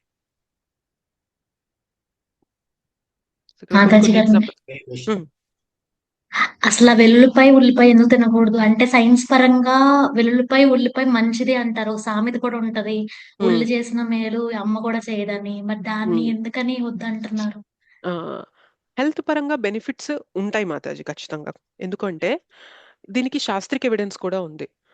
ఎప్పుడైతే అమృతం అనేది అసురుల గొంతు దిగుతుందో, అసుర గుణము అమృతము రెండు కలిసి ఉన్న చోటు నుండి మనకి ఉల్లి వెల్లుల్లి ఉద్భవిస్తాయి. కాబట్టి ఉల్లిపాయ వెల్లుల్లిపాయ తిన్నప్పుడు రాహుకేతువులు, మీకు ఇది పురాణంలో ఉంటుంది. రాహుకేతువులకి మనకి సాగర మథనం జరిగినప్పుడు మనకి ఎప్పుడైతే అమృతం తీయాలి అని ప్రయత్నం చేస్తూ ఉంటారో, ఇటు దేవతలు దానవులు ఇద్దరు కూడా అమృతం వస్తుంది. వచ్చినప్పుడు ఇది దానవులకి పంచకూడదు అని చెప్పి భగవంతుడు మోహినీమూర్తి రూపంలో వచ్చి దేవతలకి పంచుతూ ఉంటారు. దానవులందరినీ మోహంలో పెట్టేస్తారనమాట. అయితే రాహుకేతువులు దేవతలకి పంచుతున్న పంక్తిలో ఆ లైన్ లో కూర్చుంటారు. ఎప్పుడైతే రాహుకేతువులకు కూడా అమృతాన్ని పంచి అది తీసుకుంటూ ఉంటారో ఐడెంటిఫై చేస్తారు, చేసేసి వాళ్ళ తల నరికేయడం జరుగుతుంది. సో అలా వారి నుండి మనకి ఉల్లి వెల్లుల్లి అవి ఎక్కడైతే పడతాయో అక్కడ ఉల్లి వెల్లుల్లి వచ్చేయి అంటారనమాట. అంటే అక్కడ మనకి అమృతంతో ఉన్న లక్షణాలు ఉన్నాయి, అలానే అసుర స్వభావం గల లక్షణాలు కూడా ఉన్నాయి. కాబట్టి మనకి ఉల్లి వెల్లుల్లిలో కొన్ని మెడిసినల్ బెనిఫిట్స్ ఉండొచ్చు, కానీ మనం ఆధ్యాత్మికంగా ప్రయత్నం చేస్తున్నప్పుడు ఏం చేస్తున్నామంటే మనలో ఉండే రాక్షస ప్రవృత్తుల్ని తగ్గించుకోవాలి అని ప్రయత్నం చేస్తున్నాం. ఇంతకుముందు చెప్పాను కదా మీకు, కలియుగంలో దేవతలు రాక్షసులు అని విడిగా ఉండరు. ఈ శరీరంలోనే దేవతా గుణము రాక్షస గుణము రెండు ఉంటాయి. సో మనం దేన్నైతే పెంచుతూ ఉన్నామో అది పెరుగుతూ ఉంటుంది. కొన్ని ఆహారాలు ఎందుకు తినద్దు అంటారు, ఎస్పెషల్లీ ఉల్లి వెల్లుల్లి ఎందుకు తినద్దు అంటారంటే అక్కడ ఆ ఉల్లి వెల్లుల్లిలో మనకి ఆ రాహుకేతువులలో ఉండే అసుర స్వభావం అనేది కలిగి ఉంటుంది. కాబట్టి ఆ ఆహారం తీసుకున్నప్పుడు మనలో రజోగుణం తమోగుణం పెరుగుతుంది. భక్తిలో మనకి మినిమం ఉండాల్సింది సత్వగుణం. ఓకే, తమోగుణం నుండి రజోగుణం, రజోగుణం నుండి సత్వగుణానికి మనం ఎదగగలిగితేనే భక్తిని దృఢంగా చేయగలుగుతాం. ఆ భక్తిని చేస్తున్నప్పుడు మనం ఆ సత్వగుణం నుండి శుద్ధ సత్వానికి వెళ్ళగలుగుతాం. సో ఒక పక్క భక్తిలో మనం రజోగుణం తమోగుణం పనులు చేయకుండా మనస్సుని అదుపులో పెట్టుకోవాలి, మనలో ఉండే అసుర గుణాలు కంట్రోల్ చేసుకోవాలి అని ప్రయత్నం చేస్తున్నాం. ఇంకొక పక్క ఉల్లి వెల్లుల్లి తింటున్నాం అనుకోండి, మనం ఏదైతే ప్రయత్నం చేస్తున్నామో దానికి కంప్లీట్ ఆపోజిట్ గా ఉండే ఆహారాన్ని తీసుకుంటున్నాం. అయితే ఏమైంది ఆహారాన్ని తీసుకుంటే అంటే, అలాంటి ఆహారాన్ని ఏదైతే ఆహారం మనం తీసుకుంటామో ఆ విధంగా మనం మారుతూ ఉంటాం. ఓకే, సో మనం ఎట్లా తయారు చేయబడుతూ ఉన్నామంటే మనం తినే ఆహారం లాగా మనం తయారు చేయబడుతూ ఉన్నాం. సో మనం రజోగుణం తమోగుణంతో రాక్షస ప్రవృత్తులతో ఉండే ఈ ఆహారాన్ని తీసుకునే కొద్దీ మనలో ఆ గుణాలు పెరుగుతూ ఉంటాయి. కాబట్టే భక్తిలోకి వచ్చాక కొన్ని నియమాలు, ఉల్లిపాయ వెల్లుల్లిపాయ వద్దు, మాంసాహారం వద్దు. మాంసాహారం తినేటప్పుడు కూడా మీకు ఏమంటారంటే ఒక జంతువుని చంపుతున్నప్పుడు అది విపరీతమైన భయానికి లోనైద్ది. మనల్ని ఎవరైనా హాని చేస్తున్నారంటే మనం భయపడతామా లేదా? భయపడుతున్నప్పుడు మనలో కొన్ని హార్మోన్స్ అనేవి రిలీజ్ అవుతాయి. ఆనందంగా ఉన్నప్పుడు కొన్ని హార్మోన్స్ రిలీజ్ అవుతాయి, భయపడుతున్నప్పుడు కొన్ని హార్మోన్స్, అంటే మనలో కొన్ని కెమికల్స్ అనుకోండి ఫర్ ఎగ్జాంపుల్ అలా రిలీజ్ అవుతాయి. అలానే ఒక జంతువుని చంపుతున్నప్పుడు కూడా దానికి కొన్ని హార్మోన్స్ రిలీజ్ అవుతాయి ఆ భయంతో. అలాంటి హార్మోన్స్ తో ఉన్న ఆహారాన్ని, ఆ భయాందోళనలో మునిగి ఉన్న ఆహారాన్ని మనం తీసుకున్నప్పుడు ఏమైంది అంటే మనలో కూడా ఆ గుణాలు పెరుగుతాయి. అది కూడా ఒక రీజన్. ఇంకొక రీజన్, మన సర్వైవల్ కోసం ఒక ప్రాణిని చంపుకొని తినడం అనేది కరెక్ట్ కాదు, అది కూడా ఒక రీజన్. అర్థమవుతుందా? అందుకనే భక్తిలో కొన్ని నియమాలు అనేవి ఇచ్చారు. అండ్ ఆ నియమాలు అనేవి ఫాలో అవడం అనేది మనకి భౌతికంగా ఫిజికల్ గాను మంచిది, మానసికంగాను మంచిది, ఆధ్యాత్మికంగాను మంచిది. చాలా మంది అంటారు ఉల్లిపాయ వెల్లుల్లిపాయ తింటే చాలా బెనిఫిట్స్ ఉన్నాయి కదా, ఎందుకు తినొద్దు అంటారు. అంటే ఎందుకు తినొద్దు? బెనిఫిట్స్ ఉన్నాయి, ఎందుకంటే అమృతం తగిలింది కాబట్టి అక్కడ బెనిఫిట్స్ ఉన్నాయి, మెడిసినల్ బెనిఫిట్స్ ఉన్నాయి. అమృతంతో పాటు విషతుల్యమైన మనకి అసుర స్వభావాలు కూడా ఉన్నాయి కాబట్టి అవి కూడా మనలో అసుర స్వభావాల్ని పెంచుతాయి. కాబట్టి అవి మనకి అవాయిడ్ చేస్తారు.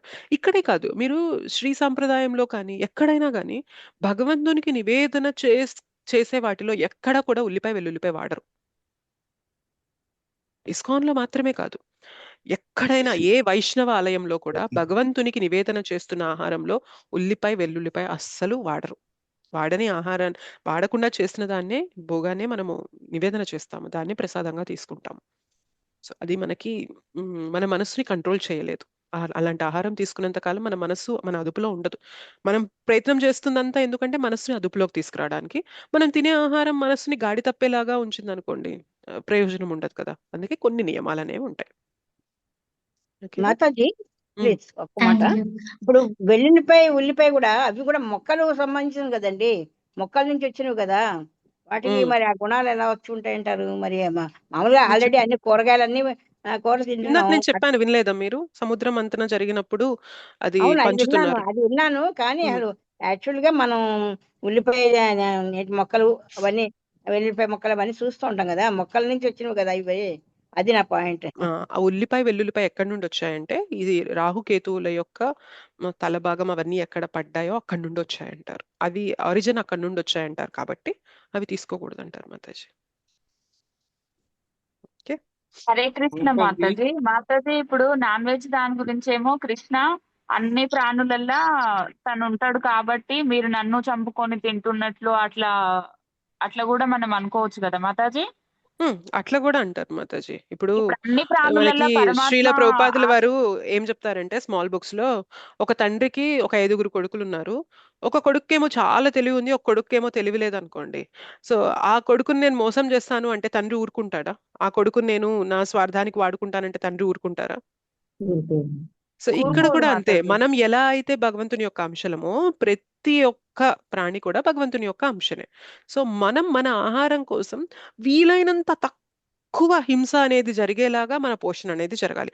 అలా తక్కువ హింస ఎప్పుడు జరుగుతుంది అంటే, మనం కూరగాయలు, ఆకుకూరలు, మన ప్లాంట్ బేస్డ్ ఫుడ్ ఏదైతే ఉంటుందో, లేకపోతే మనకి పాలు, వీటిపైన ఆధారపడితే చాలా తక్కువ హింస అనేది జరిగింది. అక్కడ కూడా హింస ఉంటుంది, ఖచ్చితంగా ఉంటుంది హింస. ఎందుకంటే ఆకుకూరలకు వస్తున్నప్పుడు అవి కూడా సోల్సే కదా. ప్లాంట్స్ కూడా మనకి, చెట్లు మొక్కలు ఇవన్నీ కూడా ఆత్మలే. బట్ అది కూడా తినకపోతే మన సర్వైవల్ అనేది జరగదు. కాబట్టి ఆ లిటిల్ హింస అనేది భగవంతుడు అలో చేస్తారు. ఎందుకంటే భగవంతుడే చెప్తున్నారు, పత్రం పుష్పం ఫలం తోయం యోమే భక్త్యా ప్రయచ్చతే. అవి నువ్వు నాకు నివేదన చేసి తీసుకో, దాని వరకు నేను అలో చేస్తానంటారు.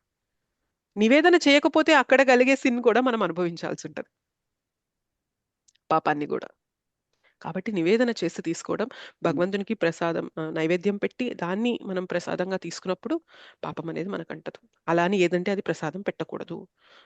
ఉల్లి వెల్లుల్లి ఉన్నవి, నాన్ వెజ్ ఉన్నవి ఇవేవి ప్రసాదంగా పెట్టకూడదు, భగవంతుని నైవేద్యం పెట్టకూడదు. మాతాజీ, ఒక చిన్న సందేహం. మాతాజీ అనంత దిట్టకవి మేడం, ఇప్పుడు మాయ గురించి చాలా గొప్పగా చెప్పారు. అది I felt very happy. But మా స్నేహితులు ఇస్కాన్ ఒక ఆయన ఉన్నాడు, కోటేశ్వరరావు అని. ఆయన ఏం చెప్తారంటే, అసలు మీరు చెప్పింది మీరు కూడా ఇవాళ లైట్ గా టచ్ చేశారు. నేను చెప్పబోయేది, నేను ఒక బ్రాహ్మణ్ కుటుంబం మాది. సంధ్యావందనం ఇవన్నీ చేస్తూ ఉంటాము. దేవ ఋషి దివ్య పితృ తర్పణాలు చేస్తాను, సూర్యార్ఘ్య ప్రదానాలు చేస్తాను, అస్మత్ పితృదేవతలు తర్పణాలు చేస్తాను. ఇది రోజు 9. ఇవి కూడా వద్దు, రిఫరెన్స్ తో సహా చూపిస్తాడు ఆయన. ఇవి కూడా వద్దు. ఆయన ఏంటంటే భగవద్గీతలో, ఉపనిషత్తులో ఉన్నవన్నీ ఒక పుస్తకంలో అలా రాశాడులేండి, చాలా కష్టపడ్డాడు ఆయన. ఇవన్నీ వద్దు, ఓన్లీ కృష్ణ జపం చేయి. మిగతావన్నీ చేస్తే, ఇప్పుడు దుర్గామాతదో లేకపోతే శివుడితో ఇవన్నీ చేస్తూ ఉంటే నువ్వు ఆయన దగ్గరికి వెళ్ళవు అని అంటాడు. ఆ సబ్జెక్ట్ మీరు కొద్దిగా లైట్ గా టచ్ చేశారు. ఇప్పుడు ఇది దేవి దేవతల గురించి వరకు చేస్తే మీ కోరికలు నెరవేరుతాయి అన్నారు. దీని గురించి నాకు కొద్దిగా ఇంకా డీటెయిల్డ్ విశ్లేషణ, with reference to ISKCON, with reference to Bhagavad Gita, with reference to based on lord Krishna. నేను కొంచెం సింపుల్ గా చెప్తాను ప్రభు. మీ ఫ్రెండ్ ఏదైతే చెప్పారో అది కరెక్టే, కానీ దీన్ని 2 కోణాల్లో మనం అర్థం చేసుకోవచ్చు ప్రభు. ఎలా అంటే సింపుల్ ప్రభుజీ, మనము ఒక చెట్టుకి నీరు పోయాలి అనుకోండి, ఆ చెట్టుకి ఎక్కడ నీళ్లు పోస్తాము? చెట్టు మొదల్లో మొదలు వ్రేళ్ళకి, వేర్లు ఎక్కడైతే ఉన్నాయో మొదల్లో పోస్తాము. మొదల్లో నీళ్లు పోయడం వల్ల చెట్టు మొత్తం పోషణ అనేది అందుతుందా లేదా? మనం సపరేట్ గా ఆకులకి, కొమ్మలకి, మొగ్గలకి, పూలకి, పండ్లకి పొయ్యాలా? అవసరం లేదు. అవసరం లేదు. So correct. సో మనం వేర్లకి పోస్తే మొత్తానికి పోషణ అందుతుంది. సో మీ ఫ్రెండ్ ఏం చెప్పారు అంటే, మీరు దేవీ దేవతలు అని ఎవరైతే ఆరాధన చేస్తున్నారో వాళ్ళందరూ కూడా భగవంతుడు నియమించిన వారే. మీరు డైరెక్ట్ గా భగవంతుని ఆరాధన చేసినా కూడా వాళ్ళందరూ సంతృప్తి చెందుతారు. ఎందుకంటే అక్కడ ఎవరిని మనం వదలడంలా, వేర్లకి నీరు పోయడం అనేది ఇంటెలిజెంట్ పని. అలానే భగవంతుడు ఎవరో తెలుసుకొని ఆయన్ని ఆరాధన చేసినప్పుడు ఎవ్వరు కోప్పడరు, ఎవ్వరు తప్పుగా అనుకోరు, ఖచ్చితంగా అనుకోరు. తద్దినాలు ఈ శార్థాలు కూడా పెట్టక్కర్లేదుగా. ఇది ఎప్పుడు అంటారు అంటే, మనం కంప్లీట్ గా భగవంతునికి శరణాగతులం అయిపోయి బ్రతికే స్థితికి వచ్చినప్పుడు ఏమీ చేయక్కర్లా, ఎవరికి రుణపడం. కానీ నిజంగా మనం అలా ఉన్నామా? మనం లేం కదా. కాబట్టి మనకి ఏవైతే కొన్ని నియమాలు ఇచ్చారో, పితృకార్యాలు, దైవ కార్యాలు ఏవైతే ఇచ్చారో వాటిని ఫాలో అవడంలో తప్పలేదు. అవన్నీ చేయండి. ఇప్పుడు మనం పితృతర్పణాలు చేయడం అనేది చేస్తూ కూడా మనం భగవంతునికి వేడుకోండి. మీరు పితృతర్పణాలు చేస్తున్నప్పుడు కూడా ఏమంటారు మీరు గమనించినట్లయితే, సర్వం కృష్ణార్పణమస్తు, విష్ణుర్ విష్ణుర్ విష్ణుర్ అని. సో ఇవన్నీ చెప్తాం. ఎందుకు చెప్తున్నాం అక్కడ అవునండి. అదంతా కూడా? అవునండి. ఎగ్జాక్ట్లీ. ఇదంతా కూడా భగవంతుని ప్రీత్యార్థం చెందాలి. పితృదేవతలు అక్కడ ఏ లోకంలో ఉన్నా కానీ వాళ్ళు ఆనందంగా ఉండాలి, వాళ్ళు ప్రశాంతంగా, వాళ్ళు హాయిగా ఉండాలి అని విష్ణువుకి ఆరాధన చేస్తున్నాం బేసిక్ గా అక్కడ కూడా మనం. సో పితృకార్యం అవునండి. చేస్తున్నా కూడా ఇండైరెక్ట్ గా విష్ణువునే ఆరాధిస్తూ వారు ఎక్కడున్నా కూడా పితృదేవతలు బాగుండాలి అని మనం వారి వారి రక్తాన్ని వారి వంశంలో పుట్టాం కాబట్టి అది మన బాధ్యత, మనం రుణపడి ఉన్నాం కాబట్టి చేస్తున్నాం. బట్ కంప్లీట్ గా భగవంతునికి శరణాగతులం అయిపోయినప్పుడు ఇంకా ఎవరికి రుణపడం ప్రభుజీ, మనకి ఇంకెట్లాంటి రుణాలు ఉండవు. బట్ మనకి ఇప్పుడు మాత్రం రుణాలు ఉంటాయి. పితృ రుణం, దైవ రుణం, ఋషి రుణం, ఇతర జంతువులతో మనకి రుణపడి ఉంటాం, ఇతర ప్రాణులతో రుణపడి ఉంటాం. ఇవన్నీ రుణాలు ఉంటాయి ఇప్పుడు మనకి.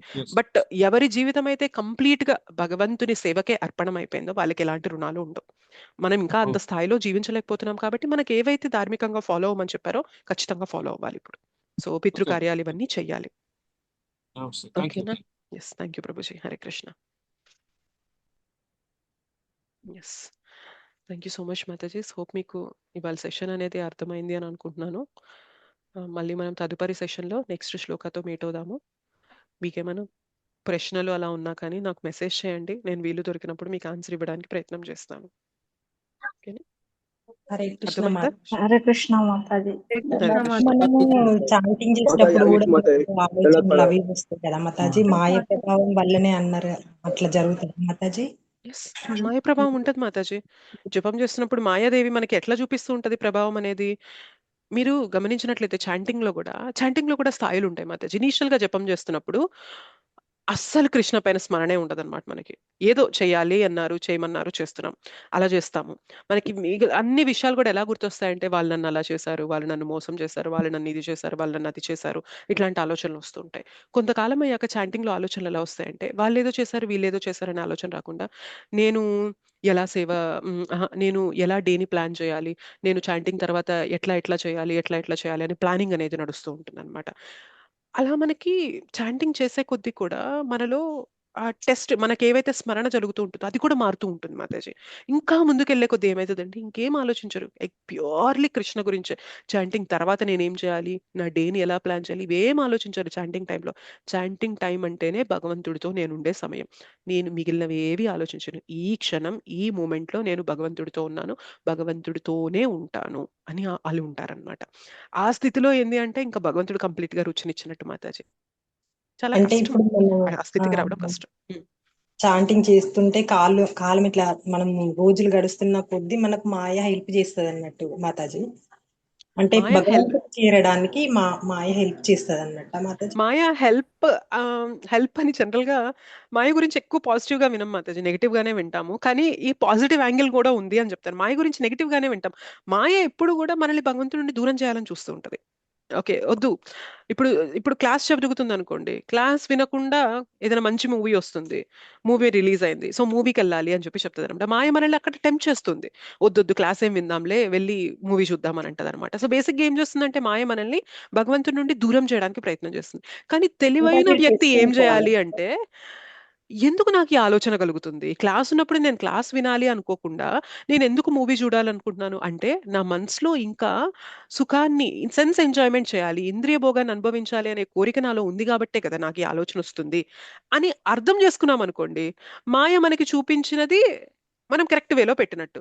కానీ నిజంగా అంత అర్థం చేసుకునే స్థితిలో మనం ఉంటామా? ఒక్కొక్కసారి మాయ పెట్టే టెస్ట్లకి మనం లోపెడిపోతూ ఉంటాం, వెళ్ళిపోతూ ఉంటాం, ఆ దారిలో ఇంద్రియ ప్రీతిలోకి వెళ్ళిపోతూ ఉంటాం అనమాట. సో మాయకి మనం ఎప్పుడు భయపడుతూనే ఉండాలి.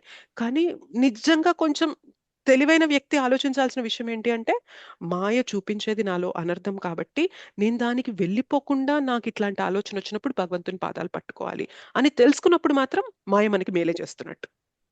అర్థమవుతుందా? అంటే భగవంతుడు మనకు అది మాయ ద్వారా టెస్ట్ పెట్టినట్ట మాతాజీ, అది మీరు ఎస్, కరెక్ట్. మాయ ద్వారా మనకి పరీక్ష పెడుతున్నట్లు. పరీక్ష సరిగ్గా ప్రిపేర్ అవ్వలేదు అనుకోండి, పరీక్షలు అంటే భయపడతాం మనం. కానీ బాగా ప్రిపేర్ అవుతున్నాం, మనం సిన్సియర్ గా ఉన్నాం, నేను ఎలా అయినా కానీ పరీక్షల్లో ఉత్తీర్ణత అవ్వాలి, నేను ముందుకెళ్తూ ఉండాలి అని పెట్టుకున్న వ్యక్తికి పరీక్షలే ఇన్వైట్ చేస్తూ ఉంటారు, ఆహ్వానిస్తూ ఉంటారు. పరీక్ష కష్టంగా ఉన్నా కూడా సరే ఇంకా నెక్స్ట్ టైం మళ్ళీ ట్రై చేస్తా అని ఉంటారు స్టూడెంట్. అవునా కదా? మనం కూడా అలానే ఉండాలన్నమాట. ఓకే, కృష్ణ నాకు మాయ రూపంలో టెస్టులు పెడుతున్నారు, కానీ నా ఫోకస్ ఒకటే, కృష్ణకి నేను దగ్గరికి చేరుతూ ఉండాలి. సో నేనేం చేయాలి? ఆ టెస్ట్ కష్టం లెవెల్ పెరుగుతున్నప్పుడు నేను భగవంతుని పాదాలు పట్టుకోవాలి. మళ్ళీ ట్రై చేస్తాను, కృష్ణ నాకు ఆ శక్తిని బుద్ధినివ్వు, నేను దీన్ని ఓవర్కమ్ చేసేలాగా శక్తిని బుద్ధినివ్వు.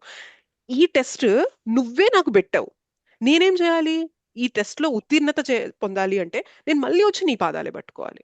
బేసిక్ గా నువ్వే మాయాదేవి రూపంలో నాలో ఉన్న అనర్థాలని చూపిస్తూ, నాలో ఏమైతే నేను మార్చుకోవాలో అవన్నీ మాయాదేవి రూపంలో టెస్ట్ లాగా నువ్వే నాకు పెడుతున్నావు. నేనేం చేయాలి అంటే దీన్ని ఓవర్కమ్ చేయలేను. ఇక్కడ నాకు క్లాసా మూవీనా అనే డైలమా వచ్చినప్పుడు నేను మూవీకి వెళ్ళిపోవచ్చు, కానీ ఇమీడియట్ గా నేను తర్వాత తెలుసుకొని, కృష్ణ నేను ఇట్లా చేయకూడదు, దయచేసి నాకు ఆ శక్తిని ఇవ్వండి, నేను మళ్ళీ ఇట్లా టైం వేస్ట్ చేసుకోకుండా మూవీస్ జోలికి వెళ్లకుండా నేను మీ కథ పైన ఇష్టం చూపించాలి అని ఆయన పాదాలు పట్టుకున్నాం అనుకోండి, మనకు ఆ శక్తిని ఇస్తారనమాట.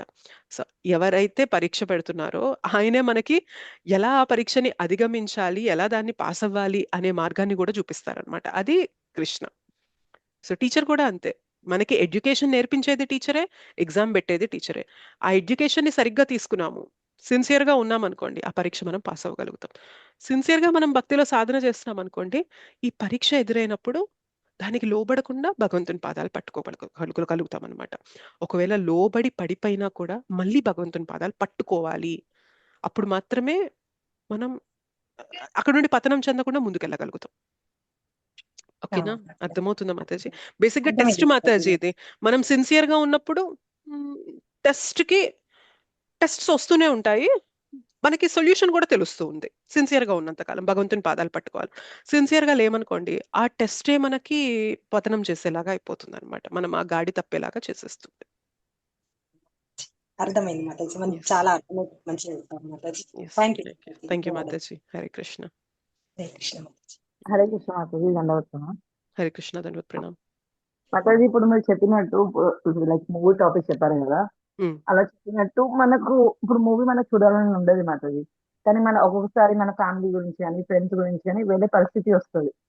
అటువంటిప్పుడు ఎలా దానికి కరెక్ట్ చేసుకో, అప్పుడు కూడా మన విషయం ఉండదు కదా మాతాజీ అప్పుడు. ఒకవేళ భగవంతుడు అట్లాంటి పరిస్థితుల్లో మనల్ని పెట్టినప్పుడు నిజంగా మన మనసులో ఏముంది? ఓకే, వాళ్ళ కోసం నేను వెళ్తున్నాను, నాకు ఇది ఇష్టం లేదు, కృష్ణ నన్ను మళ్ళీ ఇలాంటి పరిస్థితిలో పెట్టద్దు, ఈసారి నేను తప్పించుకోలేకపోయాను కానీ నెక్స్ట్ టైం నన్ను ఈ సిచ్యువేషన్ లో పెట్టద్దు, ఎవరి కోసమో నేను వెళ్ళి నా చేదనని చెడగొట్టుకునే సిచ్యువేషన్ లో నన్ను ఉంచకుండా నన్ను నీ భక్తిలో ఉండేలాంటి పరిస్థితిలో నన్ను పెట్టు అని మనం వేడుకుంటుంటే well and good.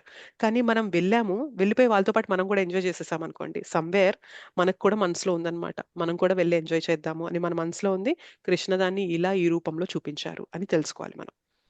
So it all depends Mataji, అదే చెప్తున్నాను కదా, మనం మాయాదేవి టెస్ట్ పెట్టినప్పుడు ఫెయిల్ అవుతున్నామా పాస్ అవుతున్నామా అనే దానికన్నా కూడా ఏం చేస్తున్నాం, తర్వాత ఫెయిల్ అయినా పాస్ అయినా ఏం చేస్తున్నాం, భగవంతునికి శరణాగతులం అయ్యున్నామా, వెల్ అండ్ గుడ్. ఇప్పుడు మాయాదేవి మీకు బంధువుల రూపంలో ఇంటికొచ్చి భగవంతుని స్మరణ నుండి దూరం చేసింది, కానీ తర్వాత మీరు ఏం చేస్తున్నారు? మీరు బాధపడుతున్నారా? కృష్ణకు చెప్తున్నారా, కృష్ణ నాకు మళ్ళీ ఇట్లాంటి సిచ్యుయేషన్ తీసుకురావద్దు కృష్ణ, నేను నీ స్మరణలో ఉండేలాంటి పరిస్థితి నాకు కల్పించు అని అడుగుతున్నామా? అక్కడ మాయాదేవి టెస్ట్ ఫెయిల్ అయినట్టు కనిపించినా మీరు పాస్ అయినట్టే బేసిక్ గా. అర్థమవుతుందా? మీరు కృష్ణ దగ్గరకు వచ్చి చెప్పారు, నాకు ఇలాంటి పరిస్థితిలో నన్ను మళ్ళీ పెట్టకు తండ్రి, నేను ఎలా అయినా ఇట్లాంటి సిచ్యువేషన్స్ లో నెక్స్ట్ టైం వచ్చినప్పుడు నేను దీన్ని ఎలా ఓవర్కమ్ చేయాలో నాకు ఆ శక్తిని బుద్ధినివ్వు అని మీరు అడుగుతున్నారంటే మాయ టెస్ట్ బేసిక్ గా మీరు పాస్ అయినట్టు, అక్కడ ఫెయిల్ అయినట్టు కనిపించినా పాస్ అయినట్టే మీరు. బట్ మీరు వాళ్ళు ఏదైతే ఎల్యూర్మెంట్ మూవీ అని అట్లా చెప్పినప్పుడు మీరు కూడా వెళ్ళిపోయి ఎంజాయ్ చేసేసారు అనుకోండి, దెన్ సమ్వేర్ మనం ఇంకా అంత ఎదిగినట్టు కాదు, మనకి ఇంకా ఎంజాయ్ చేయాలి అనే కోరిక ఉంది, కృష్ణ దాన్ని నెరవేర్చారు ఇట్లా అనుకోవడమే అంతే. నాకు కనీసం ఇప్పటికైనా ఈ కోరిక తీసేయండి కృష్ణ అని అడగడం అంతే. మనకి ఇప్పుడు ఒక్కొక్కసారి అనుకోని పరిస్థితిలో అక్కడ వెళ్ళాం కూడా, కానీ ఒక్కొక్కసారి మనం లైక్ ప్రభుజీ శిక్ష గురించి చెప్పినట్టు మనం అది ఎంజాయ్ చేయకపోతే కూడా దాని మీద మనకు రుచిని కృష్ణ తీసేసినట్టు. Exactly correct. రీసెంట్లీ లైక్ మా ఫ్రెండ్స్ తో నేను వెళ్దాం అనుకున్నా, కానీ ఆ రోజే ఏకాదశి ఉండే, సో నేను మొక్కున్నా అనమాట, అది వెళ్ళేది క్యాన్సిల్ అవ్వని బాగా మొక్కున్నా అనమాట. ఫైనల్ క్యాన్సిల్ అయిపోయింది మాట అది. సో నాకు దీన్ని మనం కృష్ణ హెల్ప్ చేసినట్టే ఖచ్చితంగా అనుకోవచ్చు కదా మాతాజీ. అంతే, ఎగ్జాక్ట్లీ అంతే మాతాజీ. Okay Hare Krishna. Yes thank Hare you Krishna. మాతాజీ. Thank you. మాతాజీ ఎస్ హరే కృష్ణ మాతాజీ దండవత్ హరే ప్రణామ్. కృష్ణ. ధన్యవాద ప్రణాం. వినేశ్వరి మాతాజీది లాస్ట్ క్వశ్చన్, లేట్ అయిపోతుంది కాబట్టి మనం క్లోజ్ చేద్దాం ఇంకా. ఎస్ చెప్పండి మాతాజీ. థ్యాంక్ యూ మాతాజీ అవకాశం ఇచ్చినందుకు. ఈ రోజు మీ క్లాస్ వింటుంటే నా కోసమే చెప్తున్నట్లు అని అనిపిస్తుంది.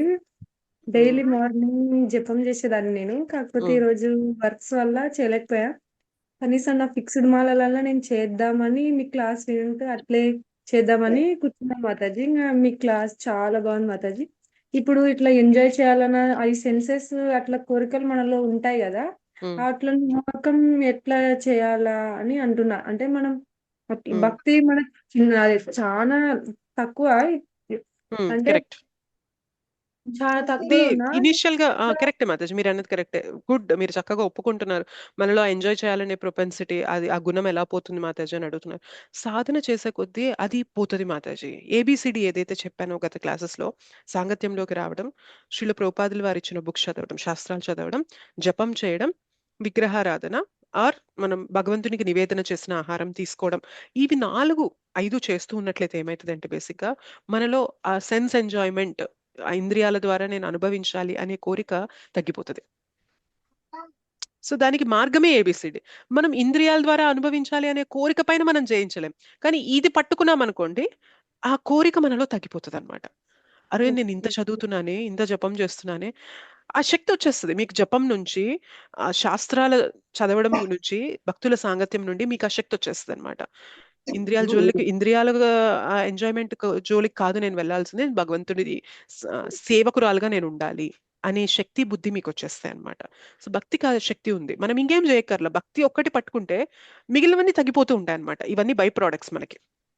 మనలో ఎంజాయ్ చేయాలనే కోరిక, ఇవన్నీ నేను బాస్ అవ్వాలనే కోరిక, ఇవన్నీ కూడా పోతూ ఉంటాయి భక్తిని మనం ఈ సాధనని స్థిరంగా పట్టుకున్నప్పుడు. అందుకే మనకి ఇనీషియల్ గా సాధన చాలా కష్టంగా ఉంటుంది. జపం చేయడం కష్టంగా ఉంటుంది, బుక్స్ చదవడం కష్టంగా ఉంటుంది, క్లాస్ వినడం కష్టంగా ఉంటుంది, రోజులో కొంత భగవంతునికి సమయం ఇవ్వడం కష్టంగా ఉంటుంది. ఎందుకంటే ఇవన్నీ కూడా విరుద్ధంగా వెళ్తున్నాం. ఈ సమయాన్ని మనం మన ఇంద్రియ ప్రీతికి వాడుకోవచ్చు కదా. ఏదైతే 2 గంటలు 3 గంటలు 4 గంటలు సమయం ఇస్తున్నామో భగవంతుడికి, యూజువల్ గా ఒకప్పుడు ఈ టైంని కూడా మనం మన ఎంజాయ్మెంట్ కి వాడుకునే వాళ్ళం. ఇవాళ ఆ టైంని భగవంతుడి కోసం ఇస్తున్నాం కాబట్టి భగవంతుడు ఆ మనం ఏదైతే సమయం ఇస్తున్నామో దానికి తగ్గ శక్తి బుద్ధిని మనకి ఇస్తున్నారనమాట. ఎలా నువ్వు ఆ ఎంజాయ్మెంట్ నుండి బయటపడగలవు అనే కృపని మనకిస్తారు భగవంతుడు. సో ఈ ప్రాసెస్ లోనే ఉంటుంది మాతాజీ. అది స్పెసిఫిక్ గా ఎలా జరుగుతుంది అంటే అది మనం చెప్పలేం. సేవ చేస్తూ, జపం చేస్తూ, బుక్స్ చదువుతూ, సాంగత్యంలోకి వచ్చారనుకోండి, ఖచ్చితంగా అవి జరుగుతాయి. అది ఇంకా ఎవిడెంట్ అంతే. ఇదే మార్గం. ఇంద్రియ ప్రీతి నుండి బయటపడాలి అంటే ఇదే మార్గం.